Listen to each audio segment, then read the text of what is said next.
What? What? What is he doing?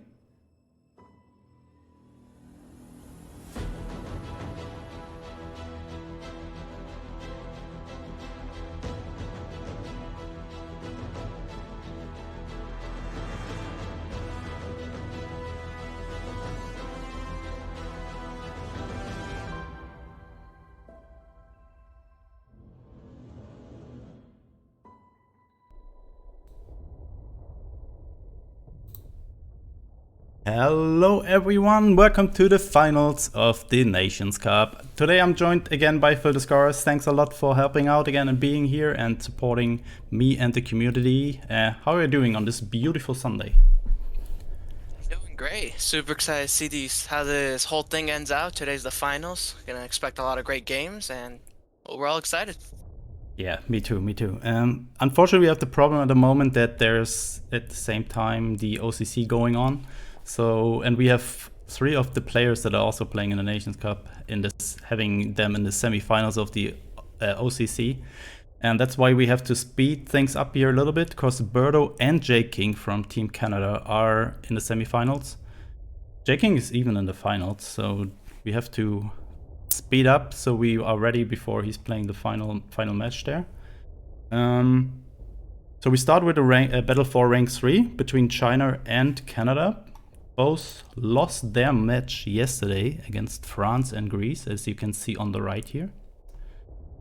Yeah, that's why both just can reach rank 3, which are still $25 per player. And rank 4 will end up with 5 officers packs, 50 gold, and a knife of a nation of their choice, which is also not too bad. I mean, a lot of players complained that isn't rank 4 rewards just better than rank 3? But as a player with a full collection and a lot of gold, I mean, those officers packs mean not a lot to you, right? So Yeah. I think for real money, you can decide what you do with it. With those packs, you cannot buy something to eat. So I think it is worth to fight for rank 3 here, and I think both teams are ready to accept that fight and do their best to at least finish third in this Nations Cup. So Yeah. before we start with the match, let's take a quick look at the players that are participating for each team here today. It will be J King, Birdo, and Comtrues again for Canada. And wait, let me see if I get that. Yeah, that's exactly the lineup for China. It's Seer Collector, CCMS, and Fairness, sitting there with a 100% win rate, won both of his matches so far. And I think that's why he fought his way into the team. He was not there at the first 2 matches, but in the last 2, he was part of the team and performed pretty well. Yeah, no, he's been rocking it lately. Excited. I always enjoy his matches. They've been really fun. He's the one that's bringing that like artillery deck in Pure War, huh? If I remember correctly, and it's just been working out. It's kind Absolutely, of yeah. really cool. I like that deck. Kind of took me by surprise at first, but it's working out for him. And if it ain't broken, don't fix it. Okay, just waiting for the camera. Not camera, but the screen share links, and then we can already jump into match number 1 here. Kick things right off. Man, having to play both OCC and Nations Cup, shout out to these players. Definitely having to multitask here. And we do appreciate them taking the time to do both. Absolutely. I mean, Team China did something that was very... I mean, I give them a lot of credit for that, because they decided to skip OCC to fully concentrate on Nations Cup. And yeah, so we might have a problem with Team Canada now if there's the point where J King has to play his OCC final. I think that's when he's not able to play here any longer. But since there's the first match done, he had already played, and then the other 2 players I think have to do their stuff. So I think this might work out. And J King will definitely play match number 1. And yeah, I think we are fine though. Yeah. Do you still have it open, the OCC? I do not. I close it out. Would be Let me check interesting it. to see how Zilder Check it played out. Birdo Burrito, right? Yeah, I didn't get to. I But didn't see even the if he game. lost, he will play match for rank 3, so he might still have one other battle there. Let me pull it up real quick. So what's going on? So they're 1-1 right now, I think. Yeah. Okay. Yay, Alpine Mirror. Yeah, we saw that earlier, right? Yay. A lot of Alpine, so I'm pretty excited to see how the World Championship qualification goes next week. That's What gonna be decks are brought there? I expect also a lot of Alpine. Alpine is just such a dominating meta right now. You see it everywhere, ladder, these tournaments, Nations Cup, like right now, super powerful. Yeah, we did not And see it that much in Nations Cup, even in the standard format. I expected it a lot more. But yeah, yes, like still dominant, still very dominant. I agree. super. I say, I can't stress enough how the difference that a single card made did to this. Cause again, Alpine was just kind of there before the update patch, so it's just only one card really changed that I like think really it's made it. And both. like, It's two cards. It was the Gebirgs Pioneers that got new into the game. oh, those that's true. Oh, look at this. There we go already. Match number They're 1, in pauper blind. format. Only Perfect. standard and limited cards are allowed. And we've seen a lot of USA in the past, and we see it again. I think that US German deck has just been proven to be the best, huh? Oh, I totally agree. It's been working out for both sides, and I feel like they're just trying to optimize into who can counter the mirror match here the better, because it's just working out. It just has everything that you need in a standard deck. It has draw, it has bounce with the Hummel, it has the 30-second infantry that also gives you a lot of draw and good early game. And that's what Oh we yeah, see here already. seen three of these chocolate boys very early on, and I wonder if CCMS here is gonna just do the same thing. Oh, Yep, we have the we're timer seeing it. bug again. Wait, let me see if I can fix it by going out of the match fast. Let's see it real quick. Also, I like that view. Look at this, how the I cars are know, flying. I really like it. Oh, unfortunate timer's still there. Dang it. Okay, I think I have to fix it by restarting the game after that match. Here we see Jaking taking the trade with a Greyhound. Yeah. Now, but we're probably gonna reply with a Nebel, I imagine. Neville the Greyhound. Or you can also 35T try to get his own value trade, but then you're also you run the risk of giving Jaking the same trade that you are given here at the moment with the Nebel Warfare. Yeah. Bit choices here. And yeah, opting to go for his own. Getting the artillery on the board. Now what I'm noticing in Jaking's hand, he's running this Hummel here, so always is this the only bounce or we're gonna see a lot more?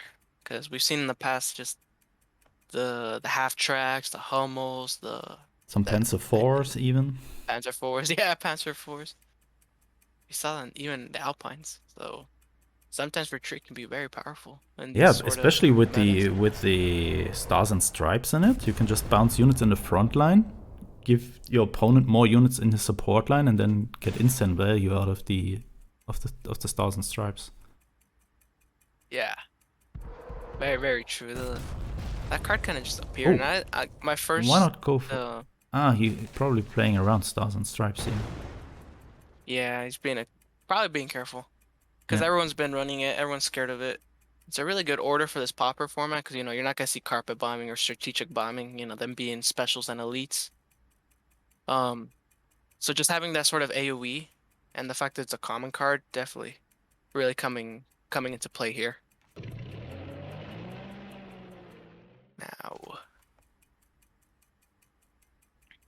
Ooh. Although we can do it. Deciding to go for the draw here first. Maybe looking Now for he's having a more target. tank, and therefore can activate his Hummel whenever he wants to. Although at the moment, not too many targets to be able to retreat, but definitely is going to come into play soon. That's the thing about these pauper decks, mainly this American German one, is that there's not like all the units are just cheap to operate. So retreating them, the only point to retreating them would be just to get them back into the hand. And then right now we have 2 cards in the back line that have pretty powerful deployment effects. So you don't want to be giving your opponent that again. Yeah. Just needs to get a bit more of a board presence here.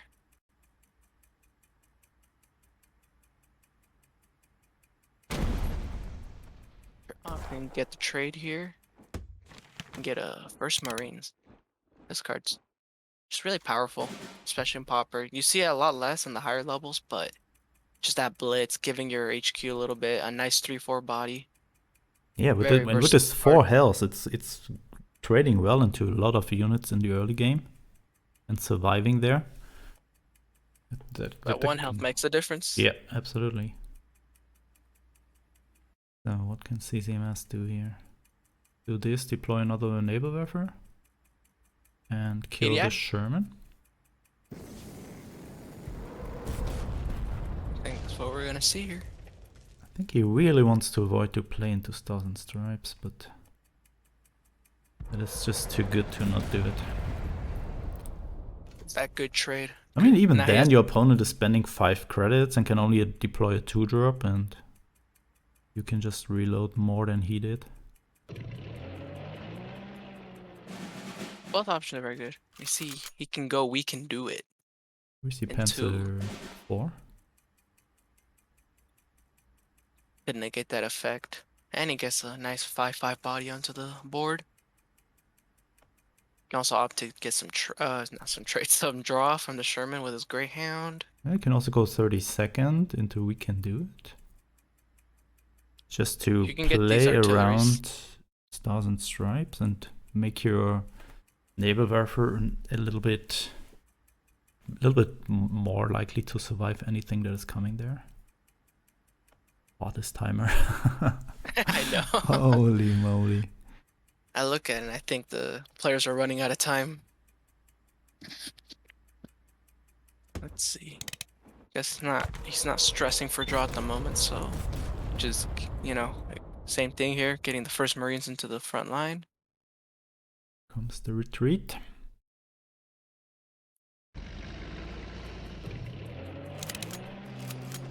And Sherman ensuring himself a little bit more draw. Another we can do it. Is J-King running all 3 copies? Yeah, he is. Look at that. That card proved to be very strong in that format. I think we see that we can do it now. We can do it first Marines into that frontline unit, kill the Sherman. And then that half-track is doing absolutely nothing. I like that. What he could also do... Oh, look at that. Getting the mileage out of the we can do it. Look at that, hitting 4 units.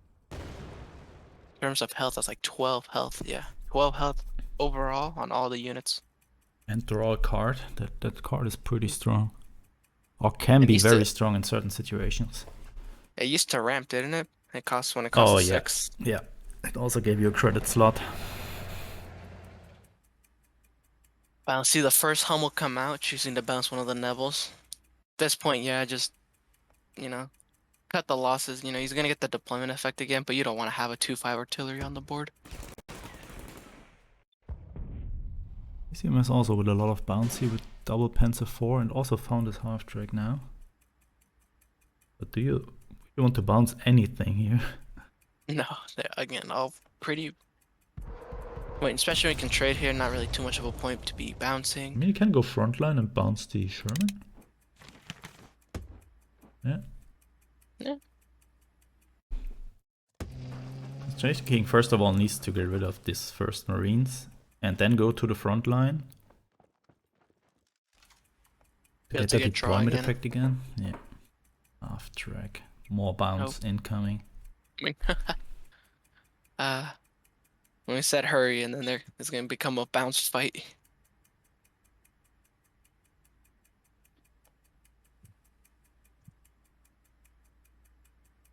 What is he thinking of doing this turn? Yeah, tough choice. CCMS has some big stuff there on the board. Some very high health units.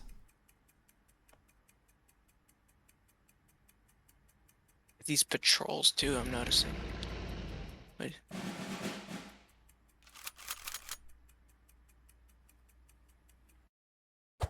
Giving his Gonna get hull the hit. 7 HP now.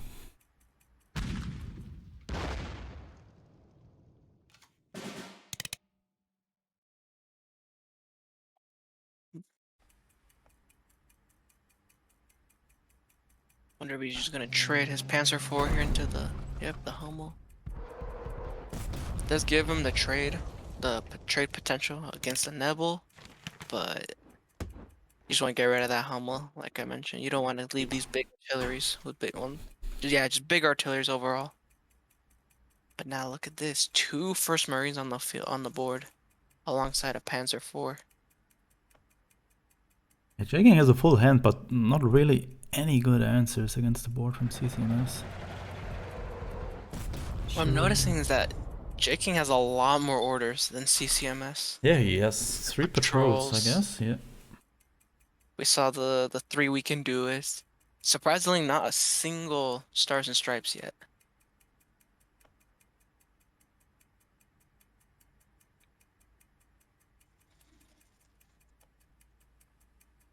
Bit tough when your opponent already has this much tempo and all these units flooding the board. Yeah, especially without cards like Seaborn Invasion or anything else that can give you a comeback here. That's when things get a little tough. I think we're seeing CCMS starting to draw his orders. We have not seen a Stars and Stripes now. What's going on? CCMS halves to the deck, J-King more than halves to the deck. Did they just put it out, or both very unfortunate? I think they're hiding, because it's just like we've mentioned, such a powerful card in this pauper format. See the Woken, another Sherman. Just double patrolling. Look at that. J-King really on the back foot here. Absolutely. His opponent has everything. Ooh. You're starting to lack.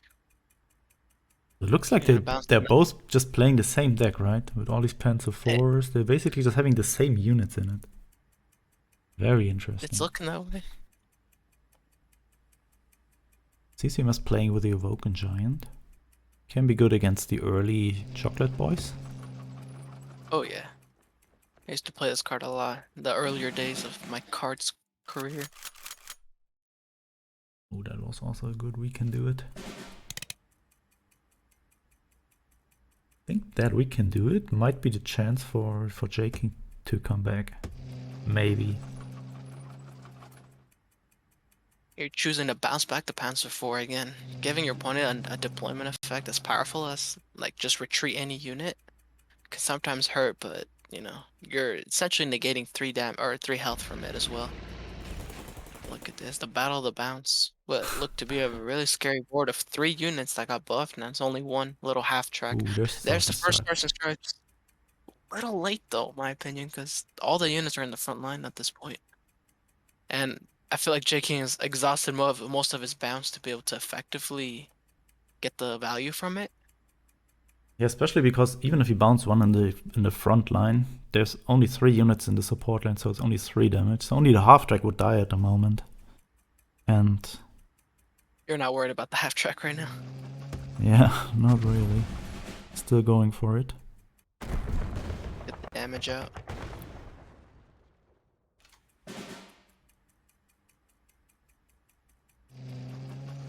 And look at that.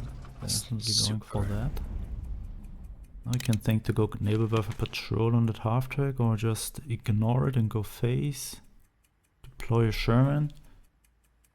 So many options here for CCMS. But he has to make sure he's not losing the front line here. So I think he's going to kill that half track. You can't risk that. And Jakey not having anything with Blitz at the moment. Do it. Release it. I win 3. Is he thinking trading with the Sherman or just using a patrol? I think he wants to leave it Patrol's a at better 4 play. health, yeah. A healthy Sherman's a happy Sherman. Oh, deciding to have another unit on the front line overgoing phase here. There it is. The timer's gone. I knew it. He went to time and... Yeah, but now it starts at 10 again. Oh, it starts at 10. Well, I didn't notice that. I got excited.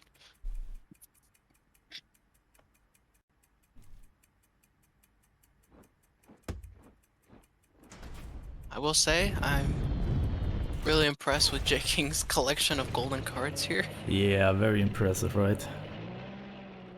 This Look deck at is this. 80% golden, if not even more. The bling. Oh, just Sherman. More draw. More Looking draw. at And deck size, making sure not to overdo it, but if you just having a bigger hand than your opponent, who's gonna have the better advantage. bounce this. Planning not to deploy another naval werfer.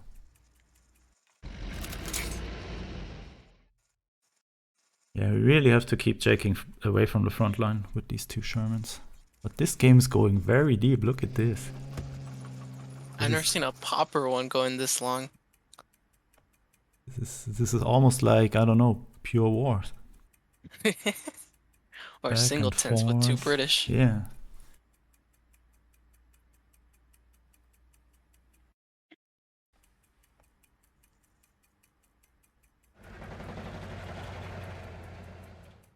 Hummel gets bounced again. Hummel bouncing the Hummel. I think CCMS Hummel is bouncing J-King's Hummel. Getting rid of that Sherman. Ooh. I think he can also bounce the Sherman. Yeah, he's not worried about the Trade front into line the at the Hummel. moment.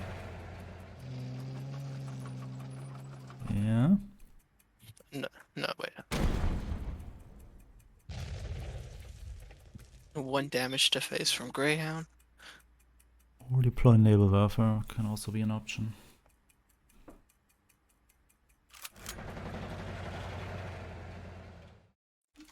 I'm pretty impressed by how long J-King resisted the pressure from CCMS here. Oh, definitely. These We Can Do It did a lot of work, and he almost fought back into this battle. Fortunately, he just was not able to obtain the front line. That's what you don't want to do. Lane Sherman Again. there. That was rather the unfortunate part. He exhausted most of his retreat and bounce. So now most of these cards are long gone, and you can't be using. You have pretty much lost the ability to use them optimally. CCMS on the other end, just Sherman. Oh god. all the draw in the world. We You see the another Sherman Hummel. bounce.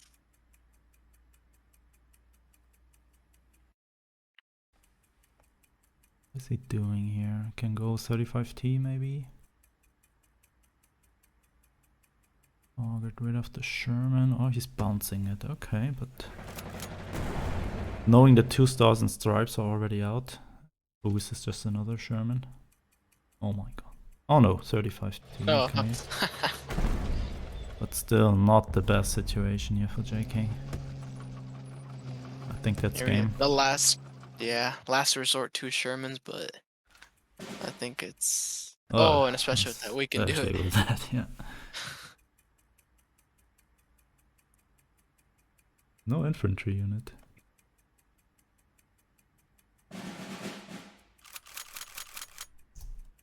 Panzer, yeah. I think it's just the point of how long J King is gonna last here, but this game is, I think, far over. He has no way of drawing, no way of taking the front line. There's the Sherman you're talking about.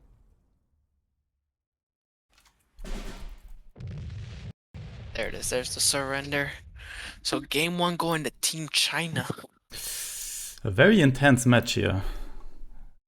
Back and forth, but I think from the beginning on turn 3 and 4, J-King just fell too far behind and then could not really fight back there, and perfectly executed from CCMS, controlling the board there, always having 2 or more units in the front line and securing his win here with this. Super. So super important win here for Team China, taking the 1-0 lead, since this is still a best of 5 series, and so they only need 2 more matches to win the match. That 3rd place, get that little money prize. I like it. Checking on. I'm checking on the OCC real quick. Who's playing currently? It's loading.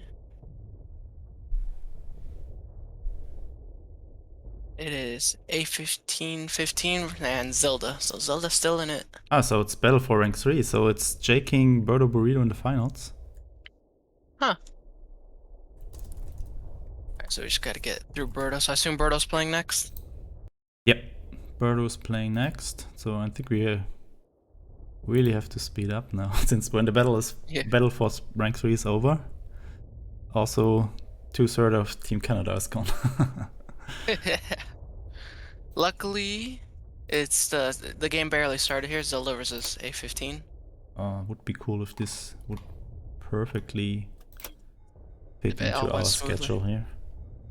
And since when Zelda is done with his match, France and Greece both will be good, right? They don't have to worry don't about have any busy players, and we can have a nice final here without any time pressure or something like that. That would be cool. It's funny. Zelda's still using the Caddy OTK.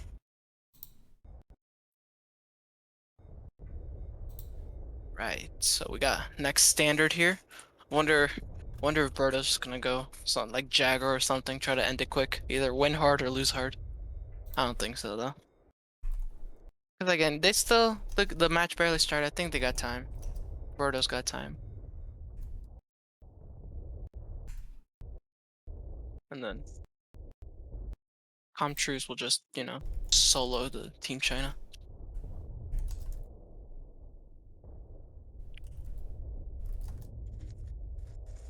So as we wait here for this matchup, do we know who's playing for Team China? Or Team China is playing CU Collector. CU Collector, alright. But looks like they both have issues to find the match again. Oh snap, So alright. we have to watch a little bit of OCC in the meantime. I mean, that's good for the players, right? When there's a break on the OCC, they can just switch over here. When we are waiting for the players to arranging the match, they can just watch OCC. Good Sunday for KARDS enthusiasts. A lot of cards today. Ah yeah, speaking about the timer, I think I used the time to restart my game here. Oh yeah, to try to fix that timer. Last time it worked with restarting. Hopefully it will too this time.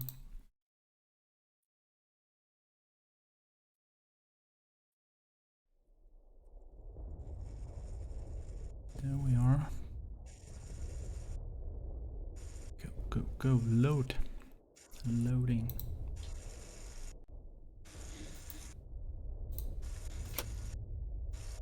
Oh no.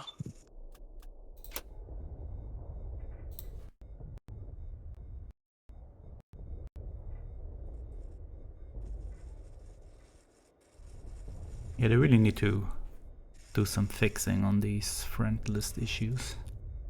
Yeah, they've been around for a while. Yeah, I'm not sure what... Even they kept the amount of friends you can have, but there's still so many issues.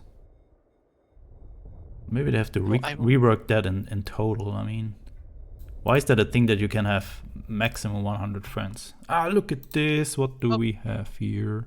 They're playing. Let's go. Okay, Zelda's about to pull off OTK, so. Alright, so standard format. Oh, wow. What the? I Olin. like looking forward to that. Unfortunately, Buzz Aldrin is not here, and I could brag with the correct speaking of that Orgel. I tried saying it once. I decided never to try again. Hey, why I do not see Birdo's hand here?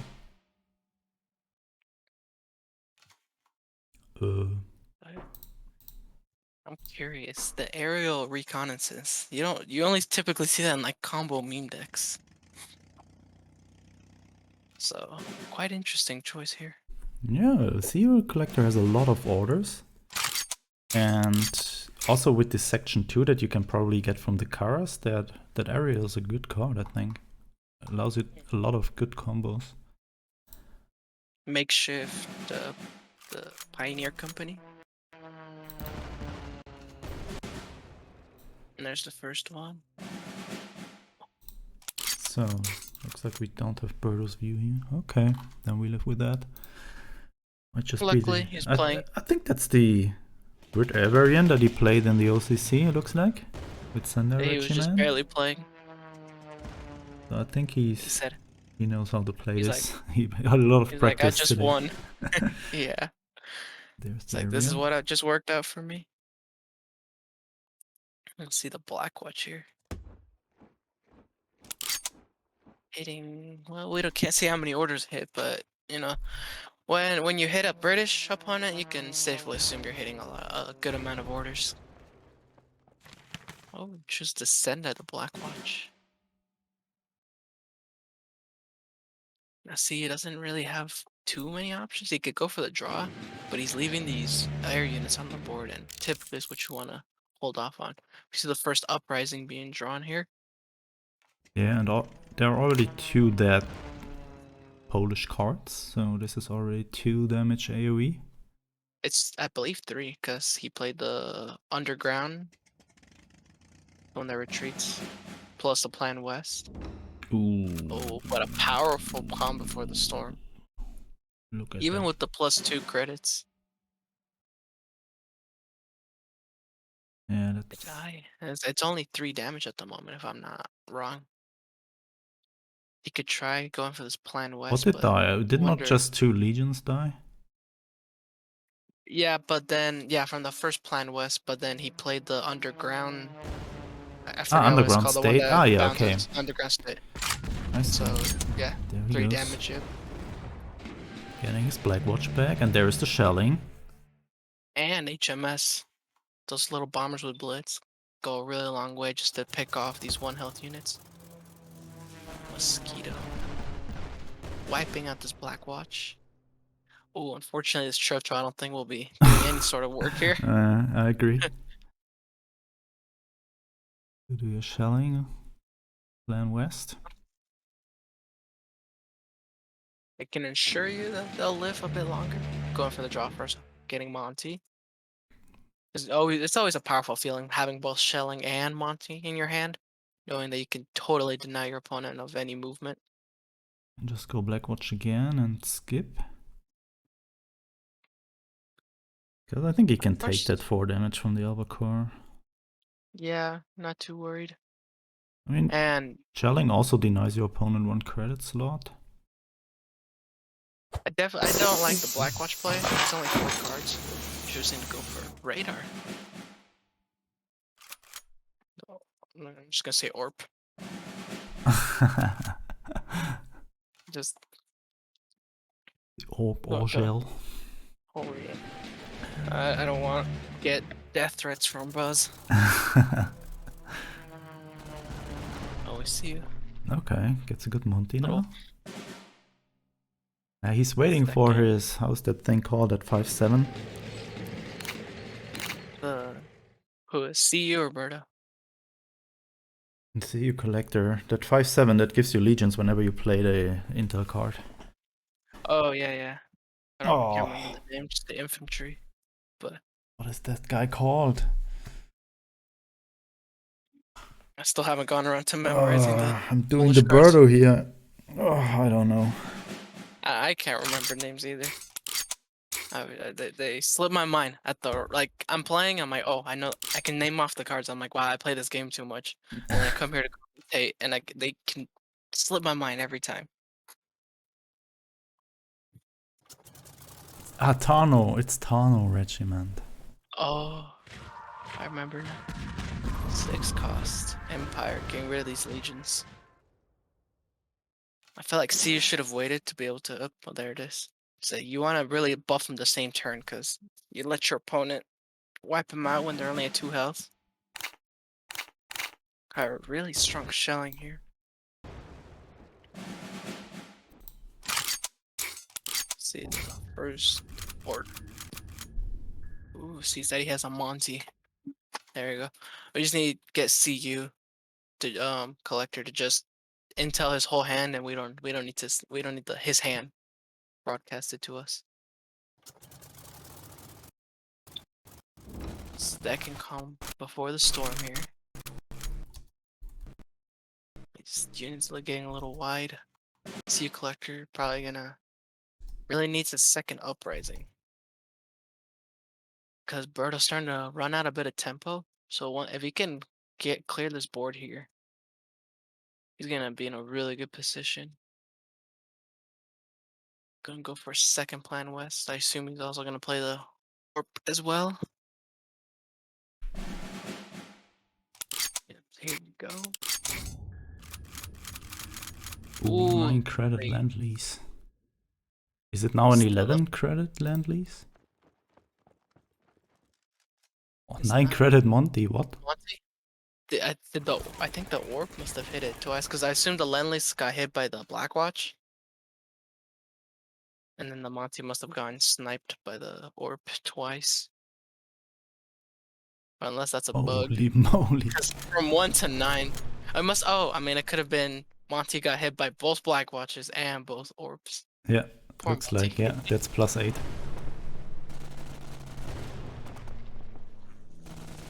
Just Birdo able to trade here really effectively. Oh yeah, there's still a lot of board stuff for Birdo there. Ooh. There's the uprising. You can go uprising and have a 5-7 on the board. Yeah, do it on your own unit. Just flex it. Yeah, that was actually very smart, right? I mean, at 0 credits, there's no countermeasure, but Secret Overratives, you play Yes. around it this way. Really smart play there. Most players would not think to do that, including me. I would have not. I probably would have gone greedy. Refills his hand, costs him 9 credits though. Sexton.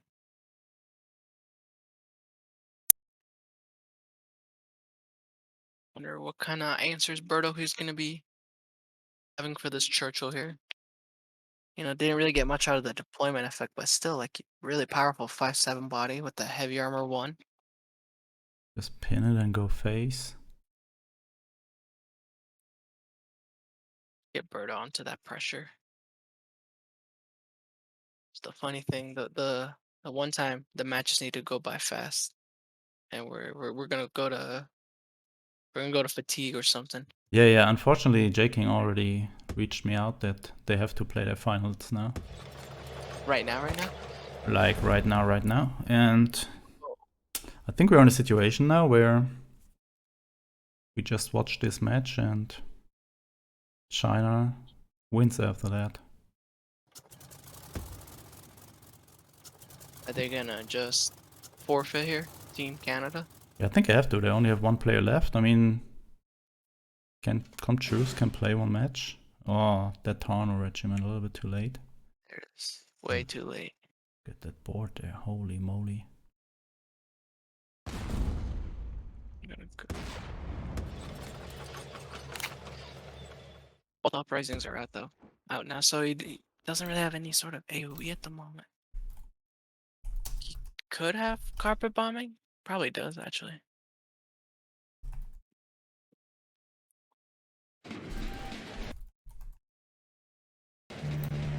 Yeah, no, just Birdo able to refill his hand constantly, whereas CU hasn't really had too much chance to draw. He's trying to really run low on cards here. It's really stopping him from being able to do any sort of plays.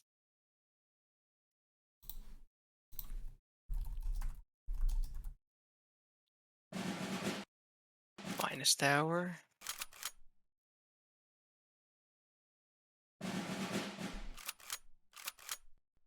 Yeah, I see. Zelda lost to A15.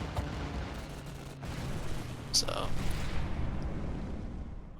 So, see collector needs some Intel card, and here he goes. There it is. With the Karas giving him this.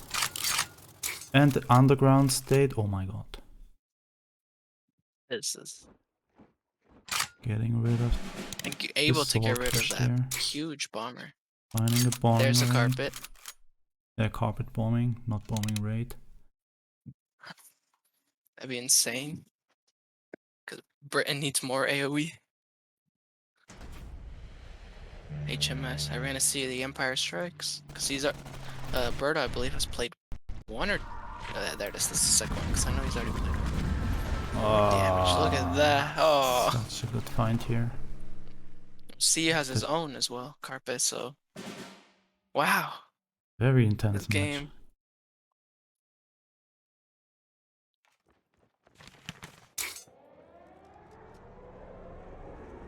And there's only a 9k Monty and the convoy left in Birdo's hand.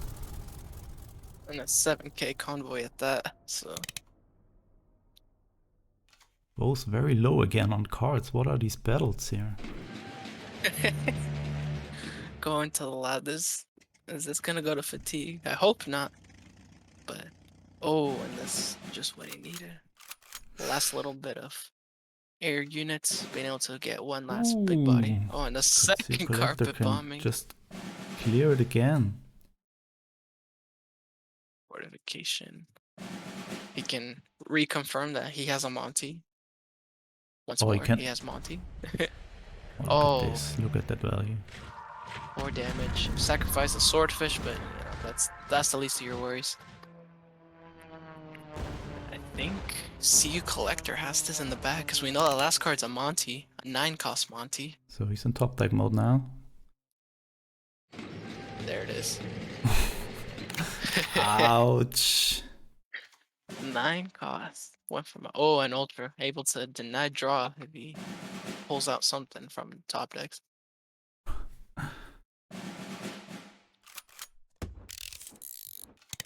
Do we want to draw at this point with the ultra even? Probably just wants to stop Birdo from getting any sort of just comeback, but yeah, there's surrender. China OCC is waiting. OCC. Still appreciate the players taking the time to do both. Must be stressful, so having to do both here, so good stuff on both J King and Birdo. May their match good luck to them. And Canadian fight for the finals, heck yeah. Both in the finals, I mean, I think is this the first time? I think they already met earlier in the OCC stages, but both being in the finals, I'm not sure. So I think it is Truce versus Benjamin now, versus Fairness. Alright. So let's see. The unfortunate thing is that But this will definitely be the final match for today. I mean, maybe China agrees that Truce can play the whole rest of that series. Even if it's against the rules, but I mean, you kind of also have to not punish. I mean, I can see that J King and Birdo both try to go for the OCC and play in that, because you can first of all have that prestige win there and then also way more money. But also Team China felt a decision here to put all the dedication into the Nations Cup, so I don't want to punish them for doing that and giving Canada the chance to do something against the rules here. But let's see if Truce will still play. Yeah, there he goes. I assume so, yeah. No need or no reason not to play. Get that game out there.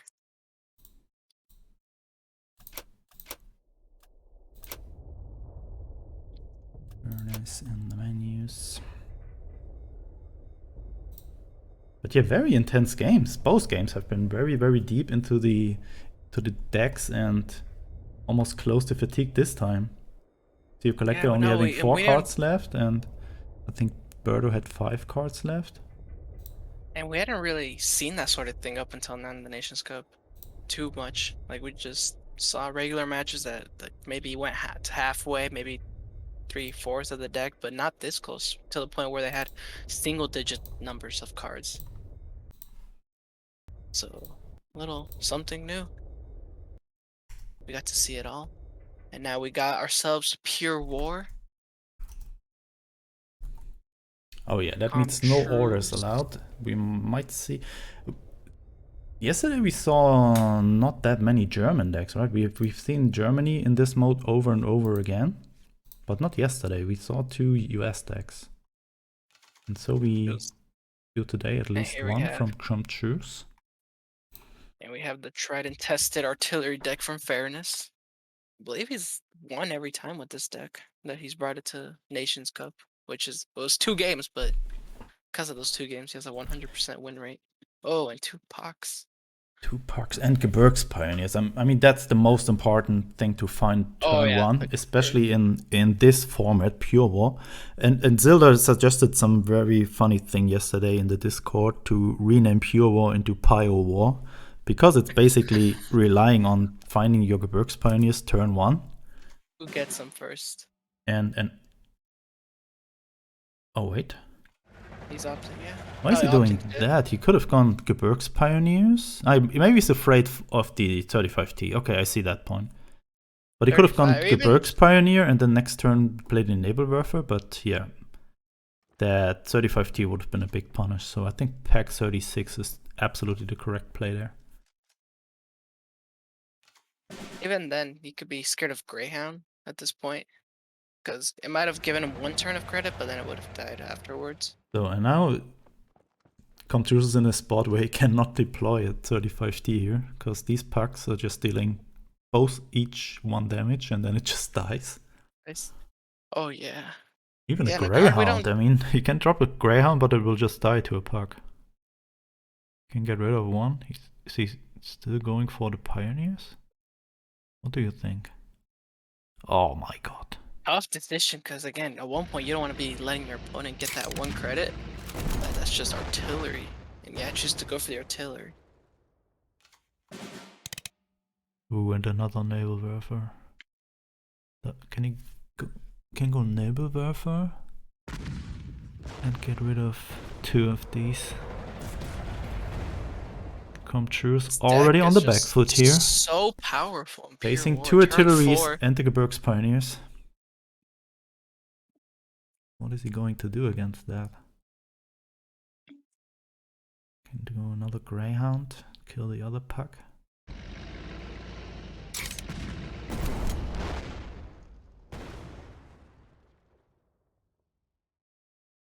But there's just another Nebelwerfer waiting in Fairness' hand. Comtrue's gonna try to get his own Gebirgspioneers out. But they will not live for too long, I guess. Not able to get any sort of, well, fairnesses have been just, you know, in the backline here, just providing that passive income. He even has a 2C waiting there to buff 1 of the artilleries. Does he just move it up? I wouldn't, because, you know. I mean, it's a nice draw from the Sherman. Oh yeah, we're still to the point. Maybe in when you have more credits, but yeah, in this time around. Oh, we see P40. I saw P40 in my older days. I thought it was such a broken card, and because I saw it in all the OCCs and all these big tournaments, and I'm just this new little card player, and this plane that's just increasing operation costs, and I barely understand the concept of credits, and now I'm just like, oh okay, it just makes them cost a bit more. I mean, it was a 4/4 earlier. Yeah, that too. Very strong card. And it can still be very annoying when you don't have an answer against it. Very annoying.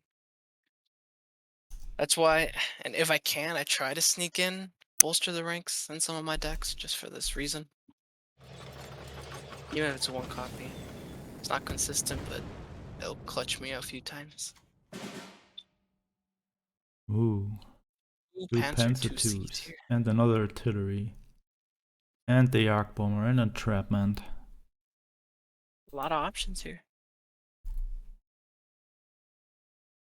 Fairness is definitely gonna want to take out this first Marines, though. We already saw him deny the draw by moving the Geberks Pioneer, so he's definitely aware of the potential of I think Sherman, he's looking for a way to kill both. which he can with the Panzer Heavy Bull. Oh, both. Yeah, sorry.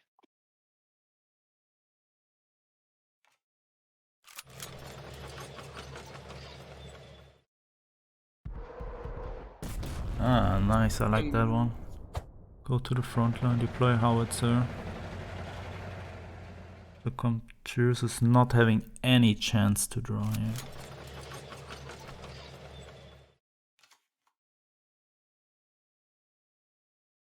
That's not really helping. And since there's this pure war, so no orders, there's also no stars and stripes that can be a threat here for fairness. So he can go as wide as he wants, stack his artilleries. He's not worried about that. Oh, but look at that. Look at this trade. Nebel into P40 and this howitzer into the first Marines, and he can move both these tanks goes to the front line. And he Yep. even found in the Navy. Yeah, and He can even hide it very well. Look at that. Oh man, this deck, he's about to have 3 wins. I don't want to count him out too early, but oh, he could play a trop here, get a 6/6. But how long will that survive? There's also an entrapment waiting. Oh, and Oh, the and a 99s. bounce. Okay, never mind. Not even needed.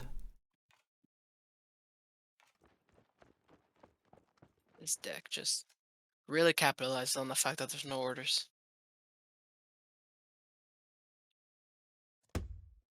We're just choosing to bounce and get that board. Look at that. Yeah, just to have another answer next turn. Look at this. The only thing that he can bounce is the Yak Bomber and the 99s. Both the options that you really don't want to bounce here. Quite sad. I think he's going for the Yak looking Bomber. Drop.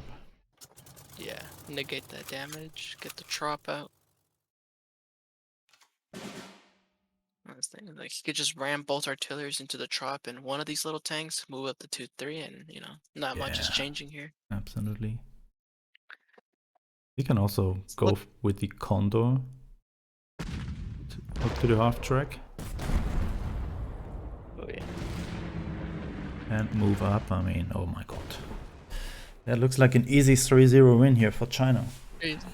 Looks like they didn't need to, like, have Comtrues play multiple. Yeah. I mean, looks like staged, right? But I think Comp did his best here to secure a win, but against that opening from fairness with the double puck. Double puck, he was able to actually capitalize off of the Geberks Pioneers.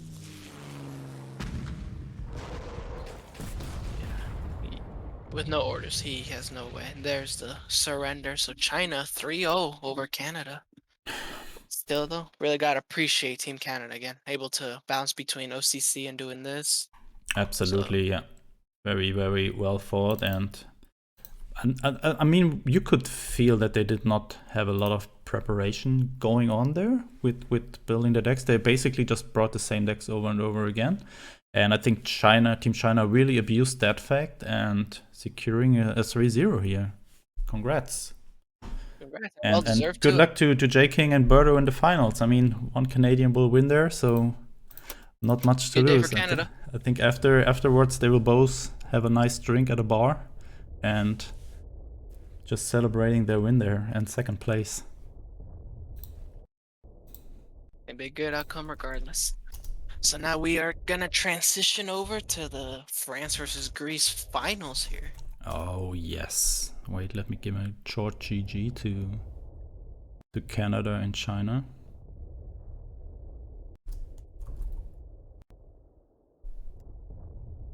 It's gonna be the only game that we're gonna be playing best of 7. Oh yes. Buckle up, folks. It's gonna be a good one. And again, both of these teams were dominating on the group stage and the semis. They were just the powerhouses. Oh, I'm looking so forward to this, especially the battle Kowalski versus Patriarchor. Both team The captains, clash. but we will see soon when we look at the lineups what both have done in the series so far. Look at their proud achievements. And Dodos. Okay, let me. This is France.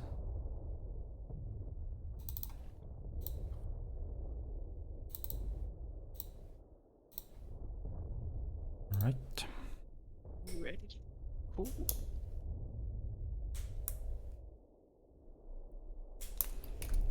So we have Kowalski. Getting all the stuff ready here.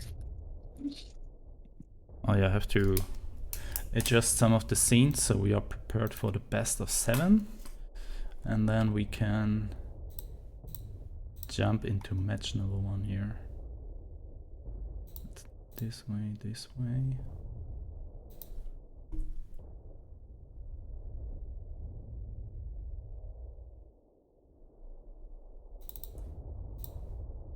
Just checking out the OCC, see what's going on over there. They're in between matches at the moment as well, so who's leading? that's what I'm trying to see. They don't. The score's not on the screen right now. So they're not in the match. Okay. Trying to see here.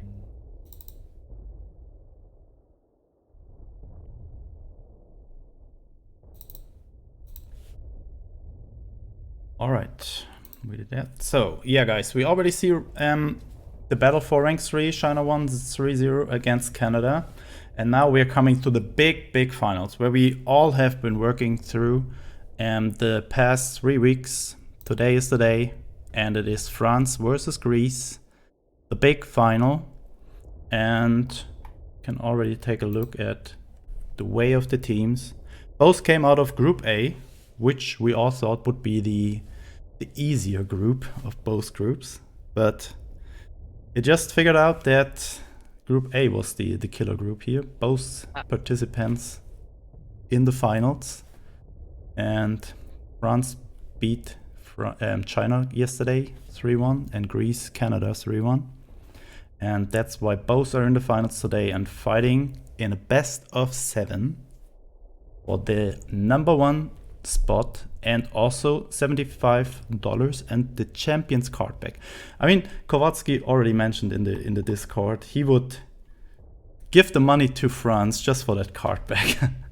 And I think that's really a cool thing that it's there. Also 1939 is giving this out for this tournament, since they only give it usually out for official tournaments. And this is a community event. So yeah, thanks to Ollie for that chance and that prize. And also, as you can see right here in the bottom left, there's also so many packs for the players, and also some knives. And yeah, really thank you, Ollie and 1939, for supporting this event.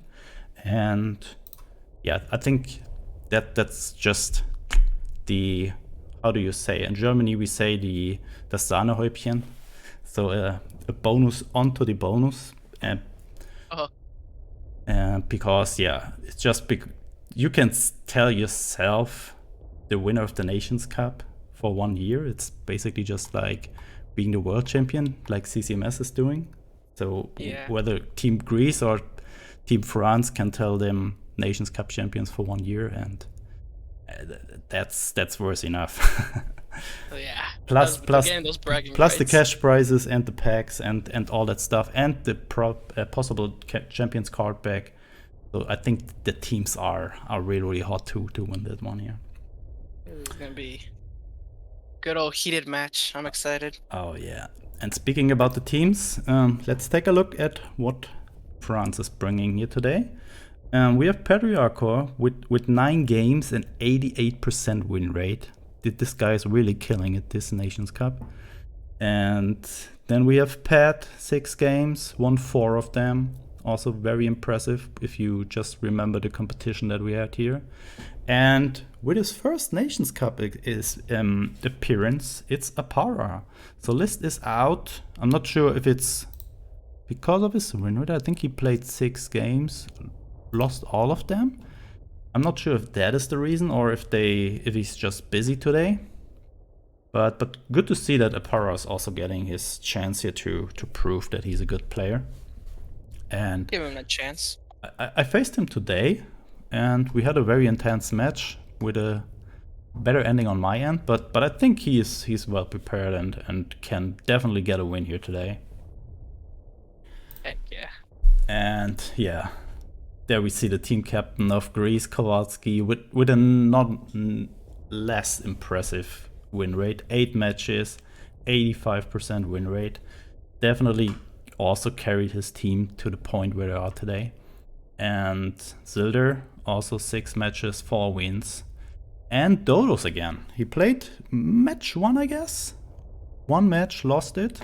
So we have 2 newcomers here today in the finals, and I like to see this. And maybe they will do the difference in the end and be the deciding factor. But overall, I think it's also a battle of the team captains, both with over 80% win rate and such an impressive show so far. Very well played, well performing decks, and I think both teams are well prepared and really want to secure the win here. They reached so far, and now they want to do the final step and then win that whole event. And I can like feel the like just the heat between them. Like those two, the team captain fight. That's gonna be the intense one. That's gonna be the defining factor here. No. Absolutely. And as I said earlier, this will be a best of 7. The first 5 formats will be exactly the same as we had in a best of 5. So we will start with Pauper, and after that we will proceed with Standard. And we will see soon when we are on the match what will be the final next deciding matches. But first of all, let me reach out the team captains, because they are both playing the first match here, the Pauper format. Really? I'm so surprised. So we are going to see who will decrease his win rate here and who will increase it even more. Oh, there's gonna be some good stuff here. And again, Popper, which again, it can advocate a lot to the newer players with the have lower collections, but I feel at the same time it's a good test to the more veteran players, because again, when you're so used to having all these elites and specials on your deck, and they had to completely take them out of your deck, it really like tests your card knowledge. So, really good way of testing what you know and don't know. And I'm pretty sure both players have proven that they know plenty, because you don't get a win rate that high with not knowing. Both players have definitely proven. Here we see it. Yeah, and they played a lot of formats. It's not just one format where they have been successful in. They played a lot of and won a lot of them. Almost all of them. Yeah, we see the team captains. Yeah, we see them coming back. And now we're just sitting here and waiting for match number 1, which hopefully will start in a few seconds. You think we will see the game 5? Or the game, it'd be what, 6? So I don't expect this 3-0 here for sure. Yeah, definitely not. I'm not sure if we can reach game 6. That would be cool, because then we would see the new format here, which will be Lonely War. A format where only cards from your main nation are allowed. And I can see Germany very strong there. But also US, RAM can be strong. Oh yeah. But let's British first of all order. focus on the Pauper here. Kowalski for Greece on top and Patriarchor for France on the bottom. Looks like it's another US-German mirror match. Starting off with the usual, the same deck we saw last time. Just the Hummels, the Panzer IVs, the half tracks, all the bounce. and it's looking that way from both sides. This deck, I think, yeah, like you mentioned, this is the deck to play for Popper. And Kowalski getting the chocolate boys here super early.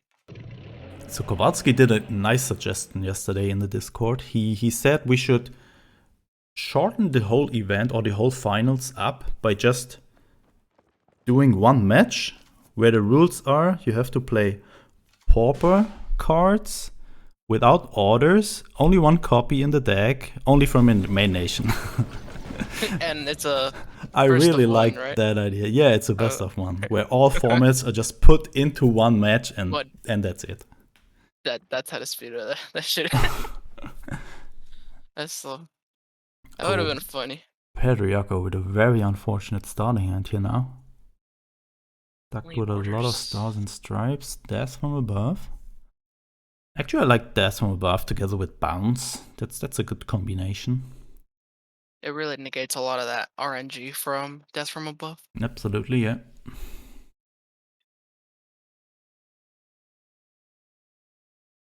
Kowalski really sitting on a comfortable hand here. Just gonna get more of these chocolate boys out.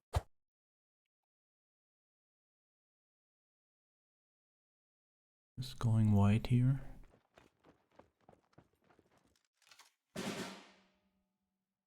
Ooh, but he's finding his own. Oh, that's a good find.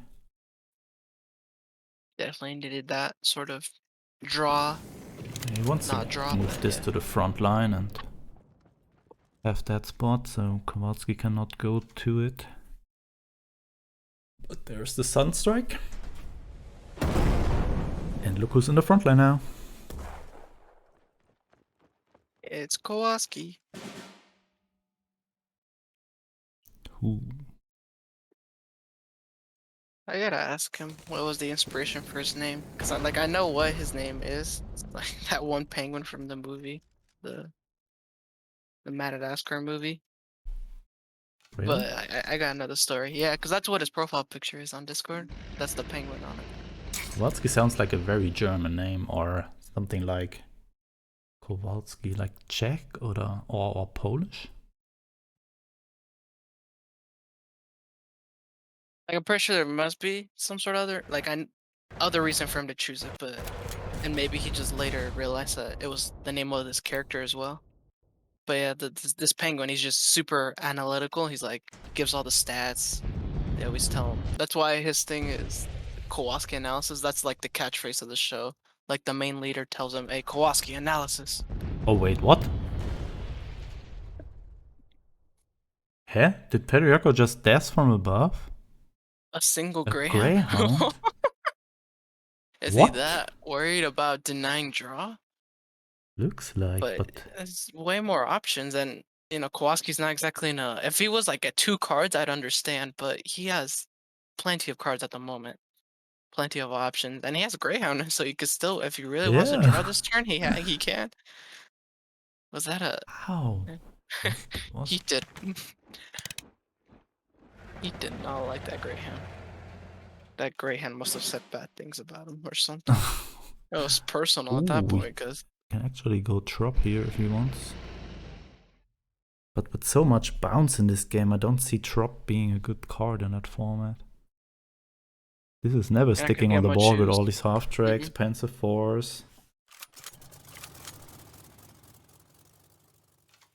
A lot of. I mean, Kowalski only having one bounce card here, so.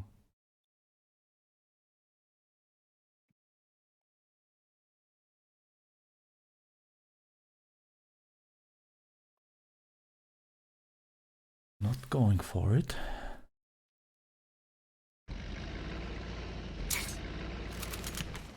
Go for the draw at the moment, or Yeah, looks like. gonna choose to leave the trap at the moment. Not even going for the draw.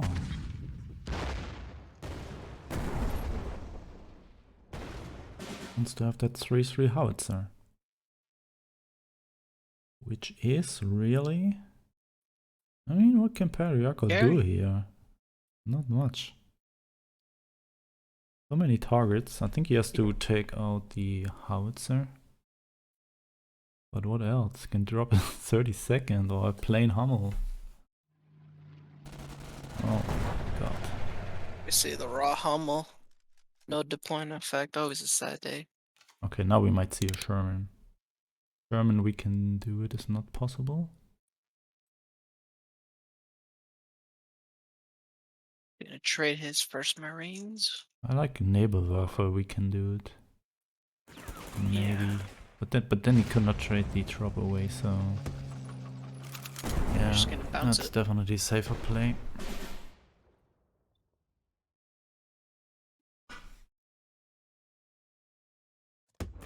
Even if Petrarch wanted to draw, though, he's not really having any Shermans to be able to draw at the moment.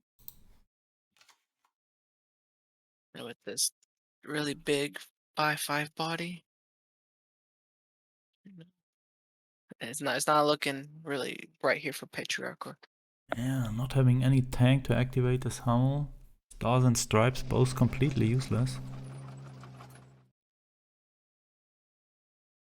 Kowalski still sitting there with the Sherman. But he somehow refused to play by now. Yeah, but now he's going for it. Finally.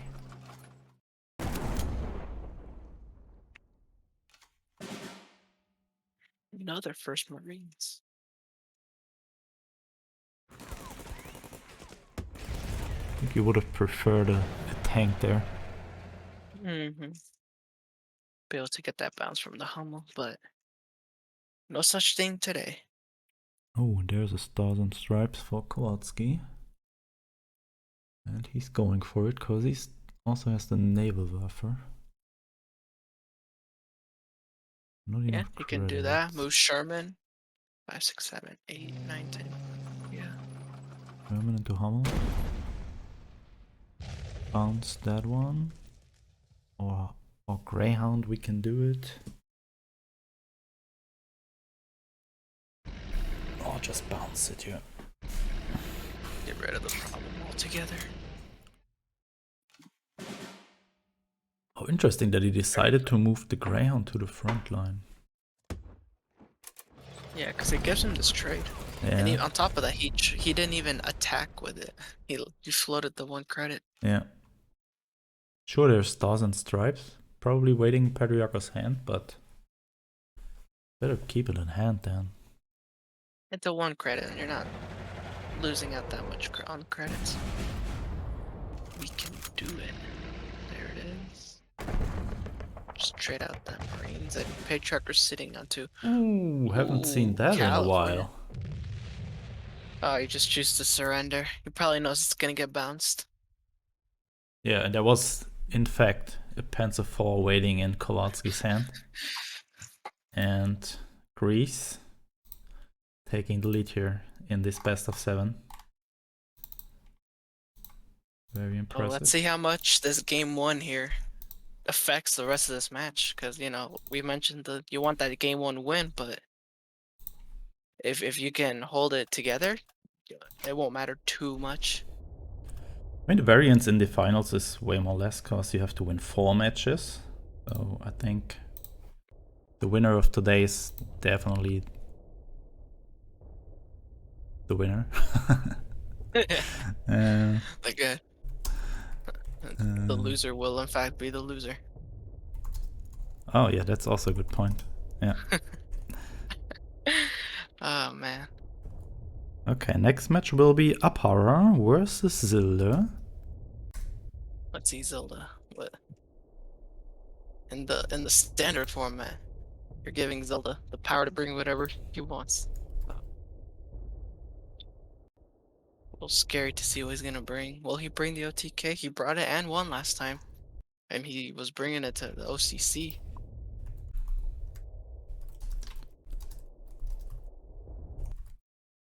Quickly check in on OCC. J-King is up 1-0. Oh, and we're seeing good. Alpine versus Air. So can equalize with Hui Hui now, right? Then they both have the equal amount of OCC wins. Are they? Is he one off from equalizing? Yeah, that's what I heard earlier. Huh. For him then.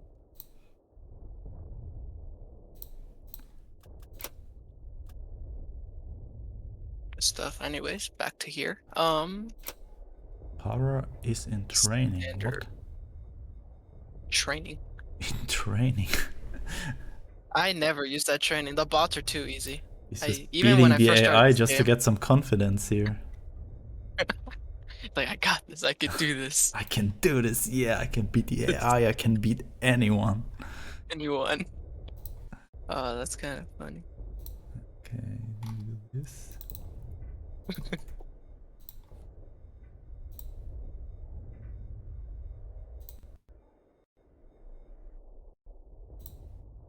Oh, and here we go. Wow. I really like how fast this is going this year. So shout out to all the players and participants for this very fluent ongoing matches here. And also spectator mode, I imagine, playing a huge role in not having to get the stream, because sometimes we'd have errors and little technical mishaps.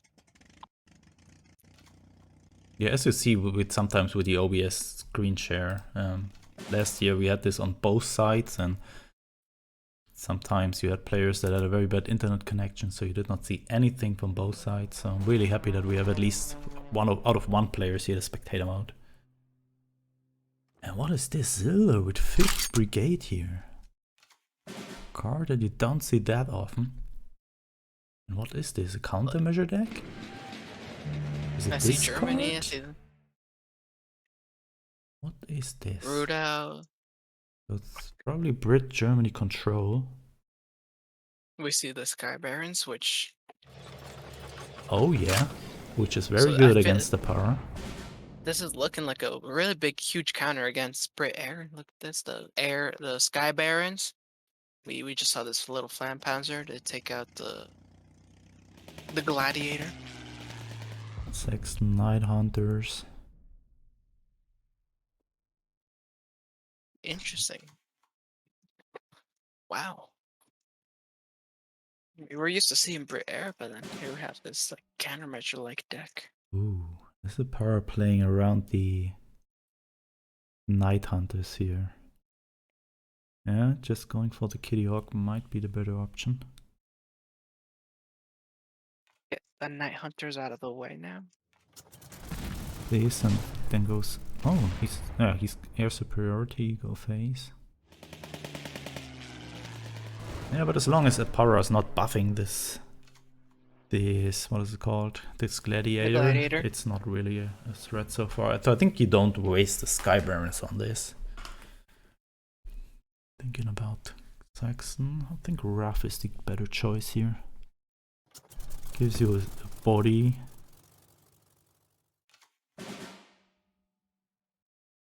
So, do we see a Rough Lightning from a power now? Not that many different plays here. Can Rough Lightning Gladiator? Maybe. Deciding to go for the Mosquito. I would have waited. I feel like you typically want to finish off a target with the Mosquito. I guess he just does not want to give Zelda that. If he can take out one of these Rough Lightnings right now, he can assure himself he'll only have one more. Because bounce can really affect Brit Air, just because all the buffs that you can put on a single plane can be negated by a single bounce. Yeah. So if he's just like, hey, he put up the Rough Lightning, I'm gonna take it out right now. And root out already? I mean, there's not that many targets you can hit with a root out. But a lot of these units have 3 or more health, and it's only the Albacore that has 2. So I imagine he's running both though, because in that scenario, what I personally like to do with the root out, if I know there's not gonna be like a lot of 2 health units, I'll just wait until I have both, and you can for 8 credits do 4 damage. we might see Sky Barons now. Yeah, you don't want these little bombers getting out of hand.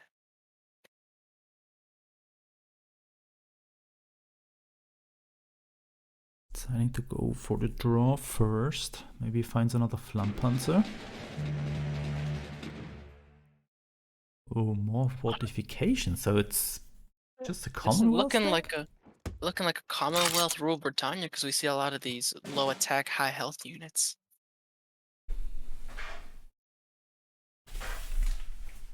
And then he has the research too, so he can go into synthetic rubber. Very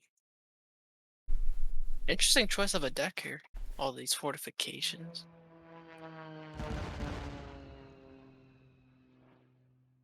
Ooh.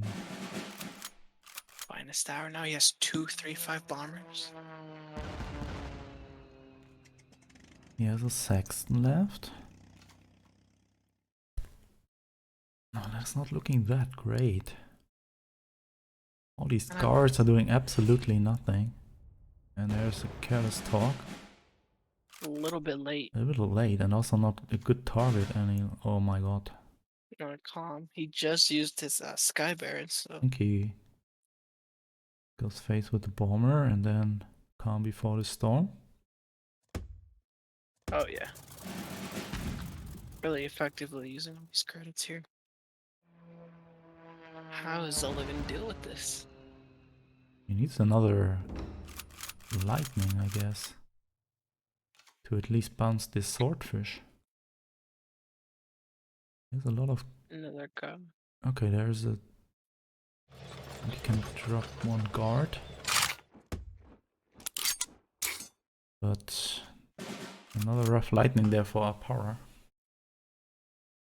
Oh, Raph. He can also Lancaster if he so chooses to.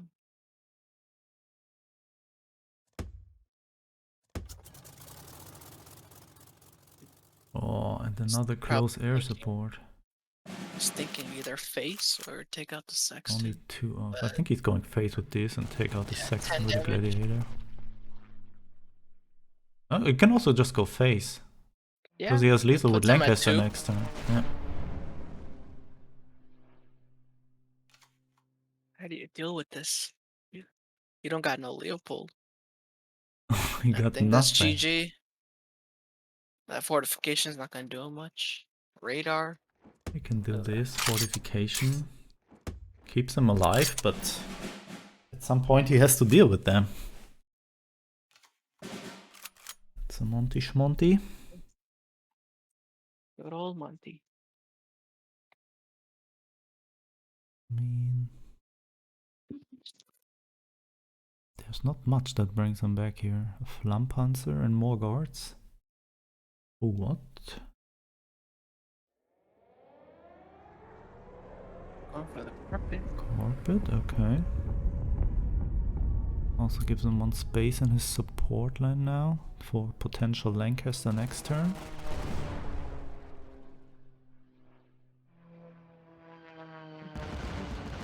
And that is not looking great. Zelda needs a Monty. Ah, not even Monty is helping. He needs, I don't know, a miracle. A miracle. He needs a Monty and then a fighter out of it. That's not enough to take it out. What card does he draw from Radar? Oh, just another Another Seaford. guard. I think he really prepared for another deck here. Maybe Alpine with all these guards. And the countermeasures to take out the weaker. Yeah, I think he did not expect Red Air here. I mean, kind of, because he had the Skyburns. Looks like you can have 5 million guards. It does not matter does against the not bomber. really matter, yeah. And that should be game here. Lancaster plus a 6 attack bomber. Ooh, that was close. Almost. Night Hunters would have been good enough. And France fighting back here. Game number 2. There we go. Goes Back to, and forth. It goes to Team France. So as I said, don't expect a 3-0 here, and first 2 games proving this. 1-1 Already now. both sides not showing any form of weakness here. They're saying this, we're here to win. We want that card back.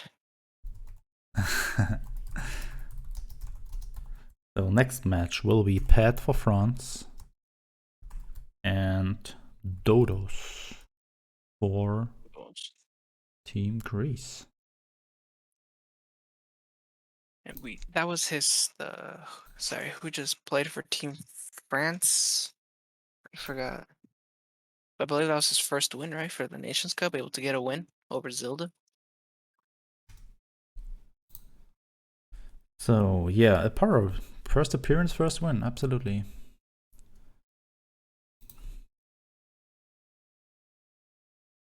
Let me see if this is working.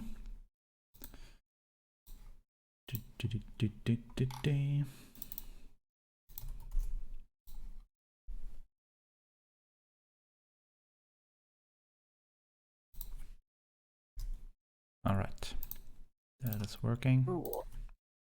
You think anyone's copied Fairness's artillery deck here? Because that deck, again, it won all three games we saw it in. Yeah, that is really strong, especially with the. I definitely expect a deck with Gebirgs Pioneers in it, because that card is super broken in pure war format. It's insane. And if it's still there next year, I think we have to ban it, because it's just too strong. Because there are no answers turn one. If you go No, first, there's not a single answer. there's not a single answer without using orders. The only answer is L640. Oh yeah, that's correct. But I don't think that people are gonna put in L640s just to take out.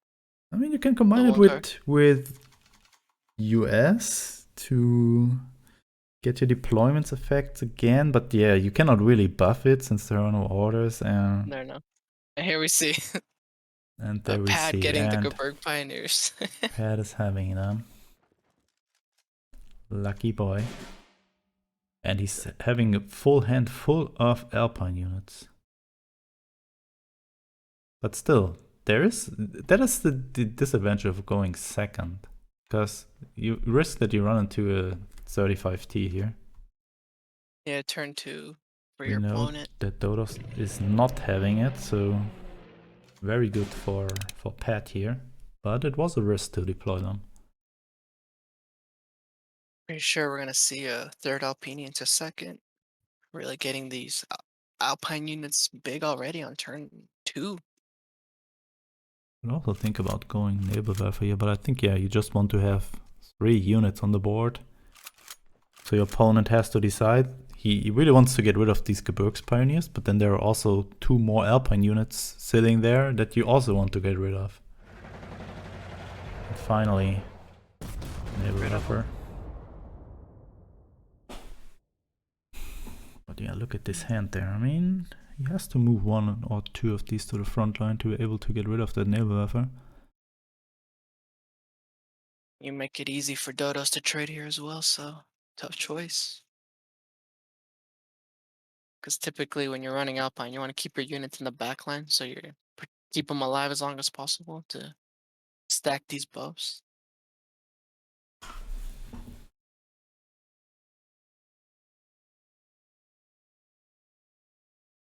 He's thinking about either putting another one or moving up. Those are your only like 2 real choices here. Because everything else here, you're not getting that much of a good trade, so tough choice. I need to go Nebelwerfer here. I don't think if I like this that much. Ah, okay, he wants to do... Set it up for next turn. Kill it next turn with his other Nebelwerfer. Ooh. Oh, Here's but the he's buffing 17th. Uh-oh. Completely ignores that idea. Whole plan destroyed.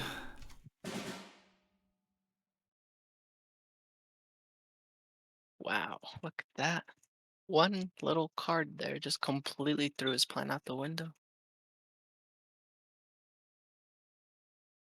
What can Pat do here? And now there's a 3-2 sitting in the support line from Dodos. And just clear out all these Alpine units, get them out of the way. Let's see Flampazer. He needs a tank on board to try to move and attack, but again, Dodos can just take it out, no problem. Ooh, see the bounce. Will he bounce this little Alpini on the left here? Looks like. Yep. And gets his own Gebirg. Good target for Nebel. Ooh, that's a top deck. Nebelwerfer. Does he save it to double Nebel next turn? Probably. Not the best play. But he just has no answer for this Neville at the moment. Can And go double third Alpini, 136 maybe?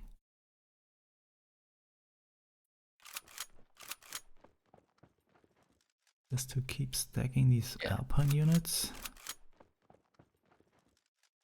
Already kills the Gebirgs Pioneers. Oh man. So I think any small mistake in this format can just ruin you the whole game. Feels like.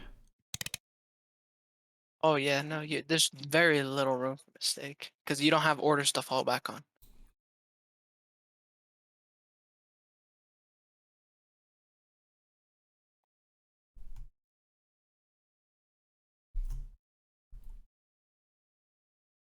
Dodos. He's got bounce. He's got Sherman for draw. Another nip. Yeah, he's really having a lot of options here. Now he's having double naval warfare in his support line. He's definitely not worried about losing the front line anytime soon. Well, I mean, he only has 3 S units at the moment. He could deny the draw if he really wanted to, but I'm pretty sure he's more worried about these Nevils at the moment. Should do this one, trade with the 3-2 Neville. Ease off that pressure just a bit. It's still a close game, still very doable.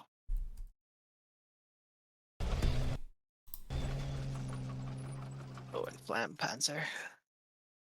Always a rough one to... Gonna lose this unit right here.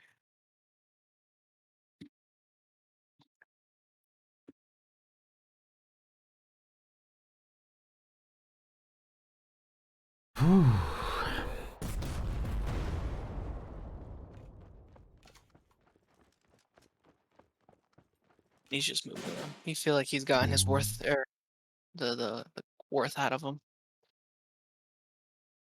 Another 35T to get rid of the naval warfare there. The pad really needs to find his Obiche soon. That's a saving grace at the moment.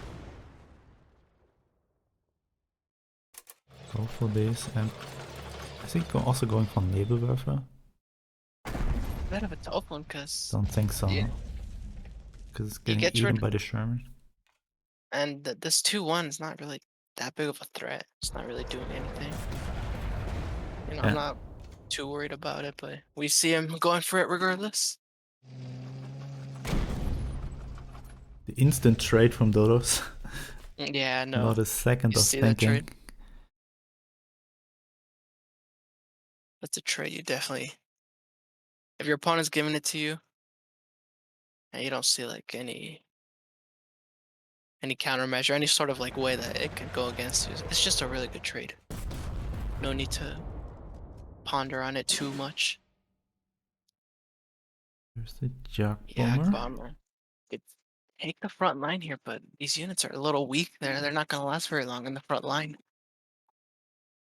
Really wondering what. Oh, really? Giving him another 1 damage. Wow, it's a really tough game here for Pat.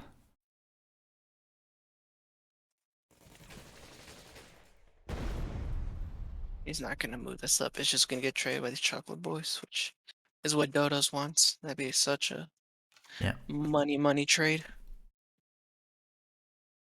Oh, there's another 17s. That was probably... He can bounce this 7-2. Yeah, but then there's this Jug Bomber there.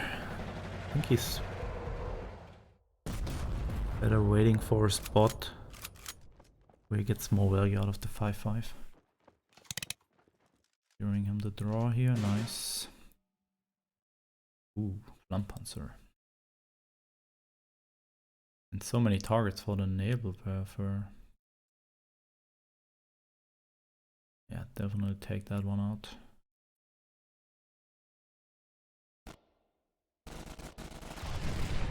Unfortunately, not a single beach seen yet, though. I'm not even sure if it's in the deck. I mean, it really should be. It's like the only way you're gonna get across with that, because the other way. He's moving it now, maybe to protect his naval warfare. No, he's not. What would he protect it from? There's no tank on the field. Yeah, but potential 35T from your opponent. Oh yeah, 35T. Yeah, but even then, I mean. You see the big boys coming out. There it is. Now he should get a lot of value out of that.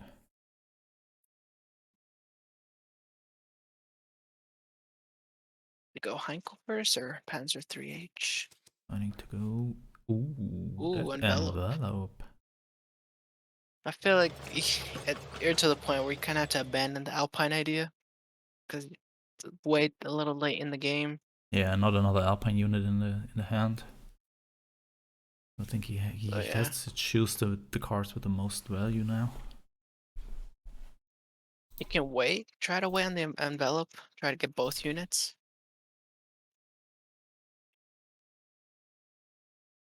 But it is a bit of a risky play because you don't guarantee your opponent moving another unit to the front line. We see the Heinkel.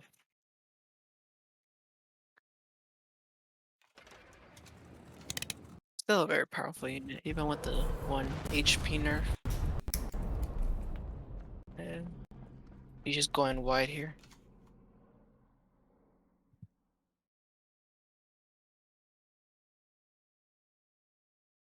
Dodo's finding another Sherman, able to draw with that. He has the first Marine, so if he wants to draw, has the ability to. Dodo's probably either going to trade the Nebel or the Heinkel here with this Panzer IV.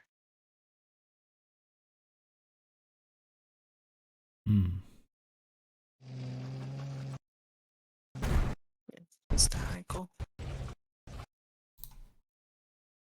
Gonna half track. So infantry, just keeping that tempo, really slowing down Pad. But here, Pad has a really powerful envelope. Yeah, if Dodos is not aware, he might lose his whole front line here. If he moves a half track first, it's not gonna be pretty. There's your beach, way too late, unfortunately. Goes for the guard though, still. You know, even without any Alpine buffs, still a 3-5 body. Nothing to scoff at. I feel like you have to go envelop here. Like you don't. Why would you not at this point? Yeah, just make it not too obvious. Right. Yeah, and Dodos wants to move that half track to the front line to get Sherman draw. And there it is, and he moved it first too. Yeah, so that's a common mistake. I mean, I can find myself there, but usually I attack first before I move. Yeah, I tried. But that can really happen. Well, that might cost him the game now, honestly. Look at this. He just lost his 5-5 body on the board. The only thing he got out of that was a bounce. And Pat can now move this 3-5 body up there. Wow. Did not his Sherman draw. Dodo's probably kicking himself a bit from not choosing to drop the Sherman earlier. Look at this. Oh, wow. One turn, one mistake. Yeah. Completely turned the game around. Dodo's Look at this. really regretting not attacking 35-5 first, I'm pretty sure. Yeah. But he did not see it coming. I mean, that's the danger of new countermeasures in the game. You're not really familiar with them. I mean, everybody expects a careless talk or from the deep at this point. But if there's a new expansion and suddenly new countermeasures, you don't have them in your mind. You haven't. If you don't play that often and run into them.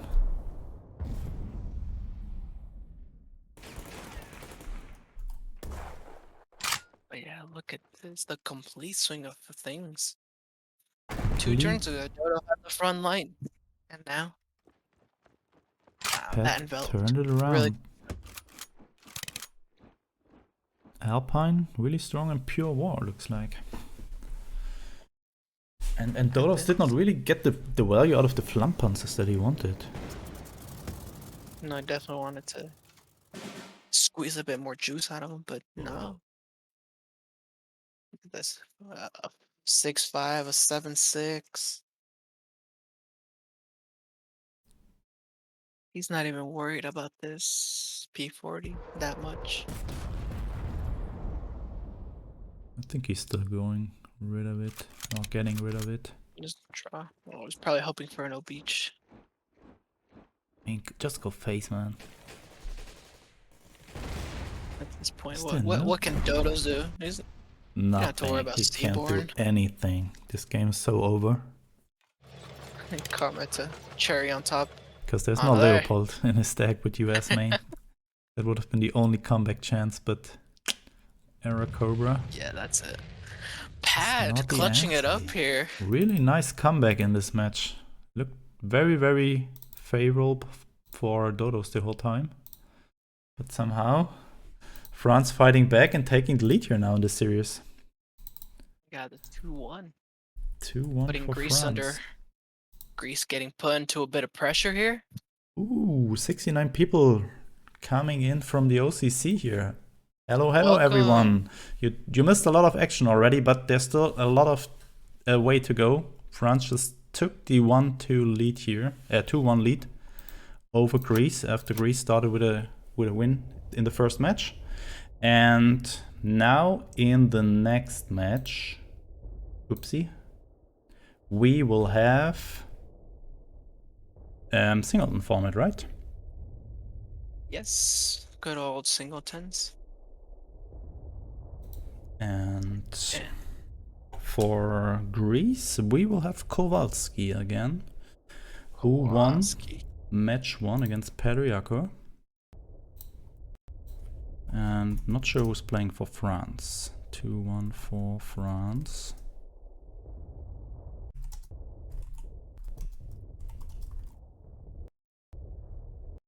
The chat, tell us. Can you guys tell us who won the OCC? I assume J King. I think it was J King. Yeah, he said something in the Nations channel from Canada, but he spoke about Canada, so it can also be that Birdo one. Oh, and it will be the rematch from match number 1, Patriarchal versus Kowalski. Patriarchal trying to redeem himself from game 1. Like it.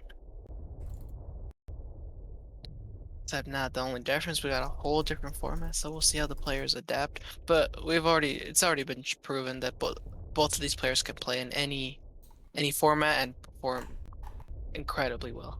Absolutely. They're not really caring about the game mode, it's just about knowing what your deck is doing and how to play the cards and how to play in which situation, and both perform pretty well so far. So everyone that has just joined right now. Wait, let me prepare this here. And then we can just do a quick rundown what both teams did so far. Both finalists that are playing at the moment came out of Group A. Greece won against France in the last match of the group stage. And both won their semi-final matches. France won 3-1 against China and Greece won 3-1 against Canada, and therefore both being in the finals here, so both know each other well from the group stage. A close 3-2 win there for Greece, so France definitely wants their revenge today. And speaking about that, here we go. Speaking of revenge, with match number 4, singleton format. So only one copy of each card is allowed in the deck. I see Fog of War and I see Leopold. I am scared. We saw that earlier in one of the other matches, right? But we did not see the combo, unfortunately. We saw a Fog of War on a Greyhound or stuff like that. It was on a Volks Grenadiers. Something very unsatisfying, at least. I just have to catch something to drink, so I'll be back in 1 minute. Yeah, for sure. Starting off here, we got Kowalski running some sort of ramp. Soviet ramp. We got looking like some sort of value deck, 'cause we see the red banner, and I mean, Soviet just kind of has a bunch of good elites that you can put into any deck and it'll work. And we I'm see, already back. Hey, we see that deck again right, from Kowalski. yeah, we see as many 120. KV1 getting destroyed by from the deep. But there's the Warburns. Ooh, and look at this. He's actually Gathering getting the Storm. ramp. What are these Well, decks? I'm I pretty sure like it. Patriarch planned. Well, I mean, I was gonna say he planned to get the Leopold from that, but he's also running 88mm, which we also see in his hand. So Ah, yeah, you're what? correct. What are we seeing here? Probably not drawing any artillery out of this. Unless he has more. But what? Nebelwerfer, maybe? The that one Pock that does that's really bad. The 2 damage. The 5 cost Pock that does like a lot of damage to tanks, but like that's it. Ah, Kowalski also with the partisans there in the deck. Also expect some B17s and Avenger. Not some B17 since there's only one possible in Singleton.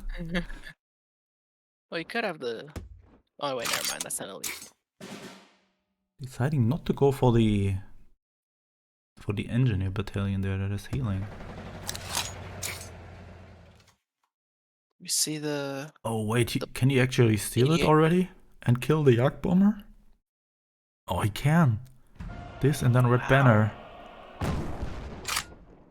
Oh. And gets a tiger. And a tiger. Oh no. Are you serious? We have no answers for that at the moment. He can No. Leopold, but that's not for another 3 turns. I mean, he has 2 guards here in his hand, so they might at least buy him some time, but... Oh my god. What a play there. You could have not asked for a better outcome there. Just imagine, you pay 10 credits, get rid of 2 of your opponent's units, and get yourself a tiger for 2 cards and 10 credits. Oh my god. The tiger alone is 8 credits. So just for 2 credits, you get rid of 2 of your opponent's units. Oh man. What in the world? Also super lucky that he had both cards in hand here that early in the game. Very lucky. And this... That's 7 to looks face. like a stranglehold. I would. Definitely. What else would he do there? Can still go for the There's spiring. no countermeasure. Going up. That's a whirlwind. I think that's not that painful for Periago. And we see Petrarca running this air power, but just again unable to target the tiger because it can't be targeted by orders. Oh yeah, that is. I mean, that best scenario here. Oh, you can even hammer now. So Periago only with the Seafort Highlanders left here, and that Stranglehold is doing absolutely nothing the whole time. So one more bounce option, and then Kowalski's already having lethal. What are we seeing here? That was such a nasty play. That was all your stars, lucky stars lining up there. That's yeah. I mean, the other choice would have been what? Another tiger? That thing that you cannot pin? Is it the same cost? Because I thought that tiger was 8 cost, or? Yeah, they're both 8. This one is also 8. Oh, you're right. Okay, then that could have been the other one, which would have just immediately taken up by the air power. Yeah. So very good 50-50 there for Kowalski. Schwalbe is 7k, not Schwalbe, it's what is it? What is it? I think it's 7k, that thing that is dealing damage on depending on what card you draw. Oh, I can't remember the name. I barely used it too much. Yeah. Yeah, that's 7k, so I think it was only these 2 cards. He cannot deal 1 damage. Wait. No. or thinking about winter offensive, but then he's still 2 off. Oh, he's so close, but there's still no answer for Perioko to get rid of that tiger. He can Leopold. He can Leopold next turn. But I presume Kowalski's just gonna answer with his winter offensive. Absolutely, yeah. And now he's even having a U-boat possibility here. Wow, just how do you deal with that? It was like a turn. What turn was it? It was like 6 or 7. What is Kowalski keeping these 332nd for? Why did he not play it? Is he afraid of? I don't know. I think he was afraid of airstrike. That's a good possibility. Winter offensive. 845th. He's looking if he's having lethal somehow, but not anything that has blitz. Maybe he's also thinking about getting away without using winter the U-boat? offensive. Yeah, or use the U-boat, exactly. It's either a U-boat or winter offensive. Or are you thinking about dropping that tiger again? Because it was just proven that Kowalski's not having any answers against it. If he had answers, he would have gotten rid of him now. But it looks like he's going for the U-boat play. Let's see what he discards. Research? Was that research? Oh, no, it was Sudden Strike and Gathering Storm. 2 options that are not really hurting Perioko here. He's not worried about losing those. I'm not sure if I agree with that. It loses Leopold.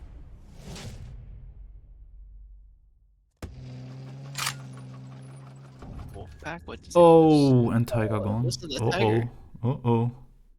And the Stranglehold up at the moment. He's playing M4A1. He drew it. Ooh, can't target he that. He prepared against this card or what? Yeah. What now? It's scary because if he's expecting a countermeasure, he might expect like careless talk, so he might like put something a bit weaker. Does he go for the winter offensive now? And then? I'd wait a bit, because even if this Panther denies your draw, you're not worried about draw at the moment. You have like practically a full hand. Ghost decides to go for it. Right now, if he puts M4A1, that's... but then it gives him the trade. Ooh.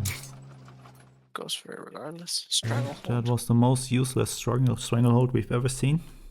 Yep.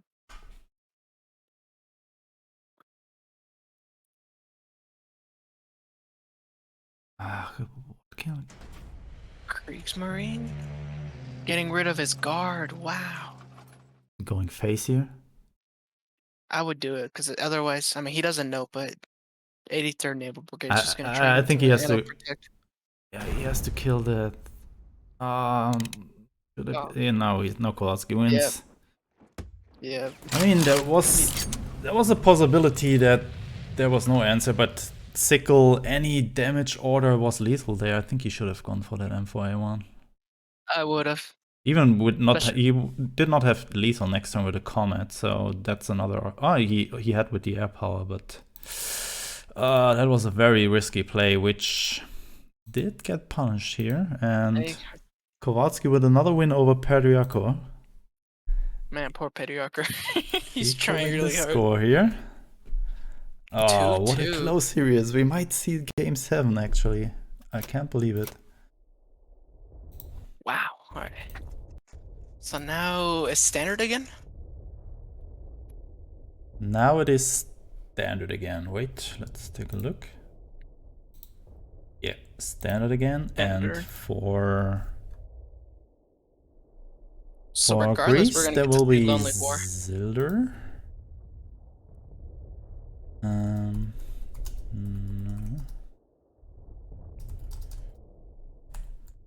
So it will be Zilder versus Pet. Yeah, we are going to be, regardless, we're going to be seeing the Lonely War format. So let's see how these players prepared for that after this game. Do we?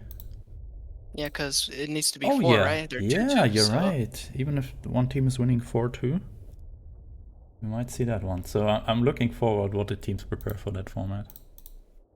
Absolutely. this one's not really no match experience on this one. It's just what they've been training and Yeah, preparing within now themselves. this is all about the team factor, right? You have to figure out yourself what is good. You could not take a look at what other teams prepared in the meantime. It is just pure practicing with your team. And that's what I like about this, that this shows up in the finals. One last little testament to your teamwork. Absolutely. Oh. So this might be the deciding factor here. There we go. Silver here.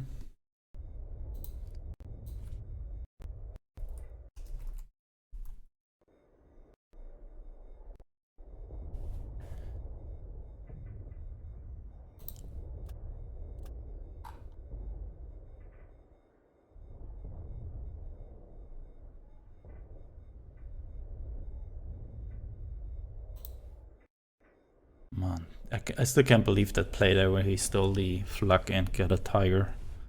It gave him Stole a such a flag, big killed a Jägerbomber, advantage. and then, wow. That was just insane. Just, and poor Petrucker had no answer. He just kept taking that 7 face damage. All his guards kept getting bounced or killed. That was just... It was too painful to watch. And despite that, Petrucker was bringing it back. He got him down to 5 health again there.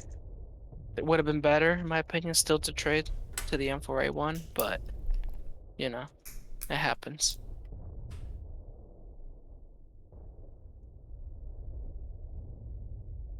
See another standard. Here we are. Here we go. Match number 5. Zilda versus Pat. Britain versus... We're seeing an Alpine deck. Alpine versus Brit Air again? Probably? Yeah. Brit Air, yep. So this is the OCC now here. Does he? Yes. He has the little Gebergs, but I'm confident Zelda's just gonna hit him with the air superiority. Absolutely. Again. Zick. Getting rid of it. But now we can just deploy 2 of them. And Zelda not with a single airplane here. Playing Definitely Brit Air, going but for without the the air. convoy next turn. There it is. It's a Kitty Hawk. Good answer here. Yeah, but we're gonna be able to just deploy and kill one of these Alpinis while having a nice 2-3 body. But meanwhile, Pad keeps stacking these Alpines, what he likes to see. And we see that he already has an Obeach in hand. That is scary. Sometimes it could be a bit hard to find, but he's already having it.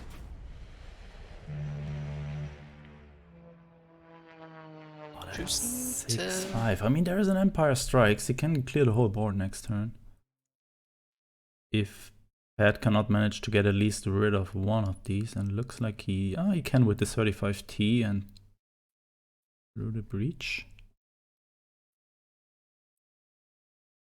Oh yeah, that's... Definitely has to. I mean, he needs to, otherwise, yeah. But then there's also a shelling sitting in Zilla's hand.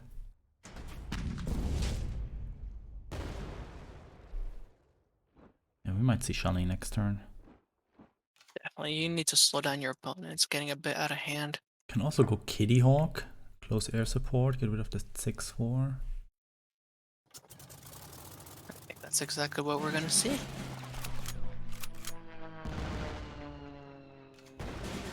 And now Pat needs Sudden Strike or Flampanzer. Beach is not good enough. He needs it fast, because he has to keep this tempo right now. If he loses it, it's gonna be really hard for him to get it back with all these bombers. Another Beach. I think Second he has to drop it. Mm-hmm. Oh, you can another Gebirgsjäger maybe? Yeah, I also like that one. Move the 2-3 forward. 35T goes onto the bomber. And then he can oblige next turn and move that 6-5 to the front line and attack with it. I like that play. Wonder if he's gonna just use shelling this turn. Think so. Yep. Yeah.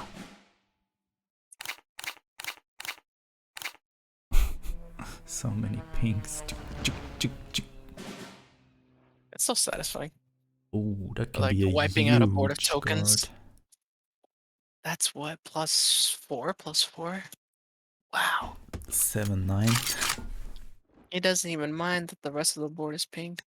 Although he can get a lot gone here with this Empire Strikes, even if it's only dealing 2 damage. But he still got the 7-9. Wow. Oh, double Empire Strikes now.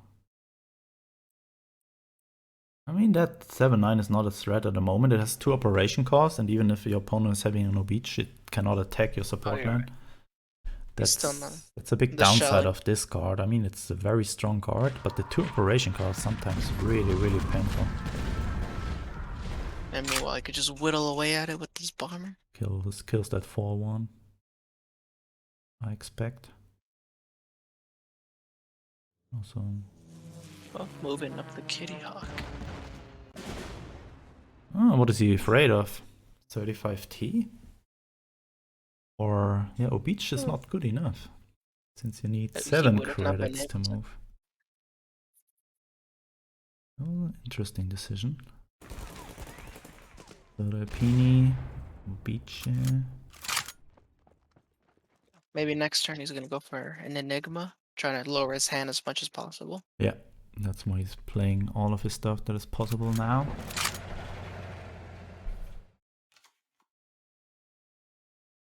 Still, unfortunately, no Flam Passer from Pat's side.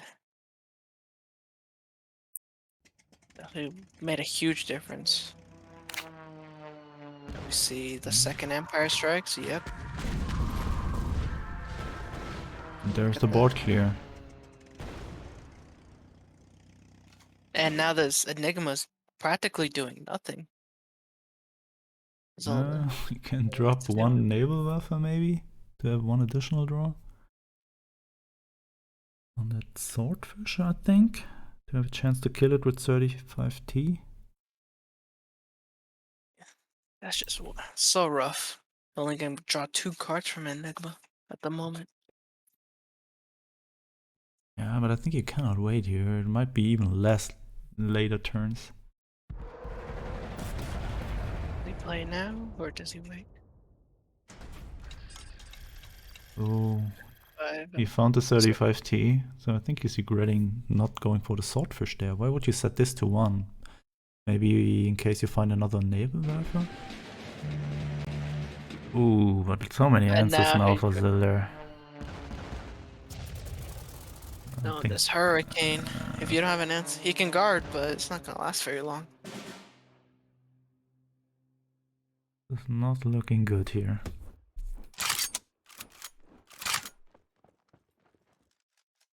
A little bit late on the encirclement.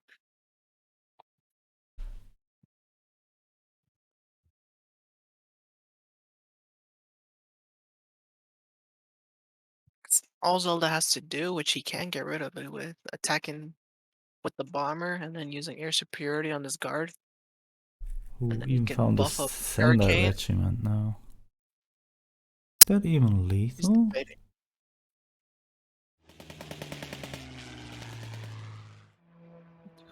Not having enough credits, huh? Oh, well, he's having it. Look at this, it's exactly lethal. 14, yep. He doesn't even need the... Couldn't even use the finest hour, yeah. Would have been 4 more damage. Wow. Wow, look at that. Grease back with the lead. Grease. 3-2, and we see now Lonely War, the moment at least I've been waiting for. Oh, yeah, I'm also excited to see what is going on there.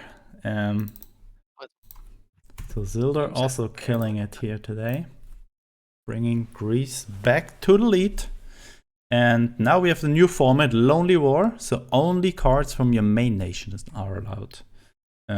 What do you expect? I think Germany can be strong, but USA too? Brit maybe? Brit commandos would be interesting. My favorite one has to be single nation. I really like Brit. Like the Commonwealth, just draw with your Crusaders, get a lot of health with the honeys, you know. That's my favorite type of deck to run in single nation format sort of thing. But there's just a lot of strong nations that just work as themselves. And when you know your opponent's also running a single nation, you don't have to worry about what potential answers they could have from their ally nation. So once you know their main nation, it's pretty easy to sniff out what you have to work around with from. So, So for Greece, Kowalski will jump into the arena again. ooh. And for France, Apara with his second game here today. He won the first one, I think. See if we can keep that. He won with the Brit Air against Zelda. Now we'll see what he's doing here with Lonely War format. A lot can be done.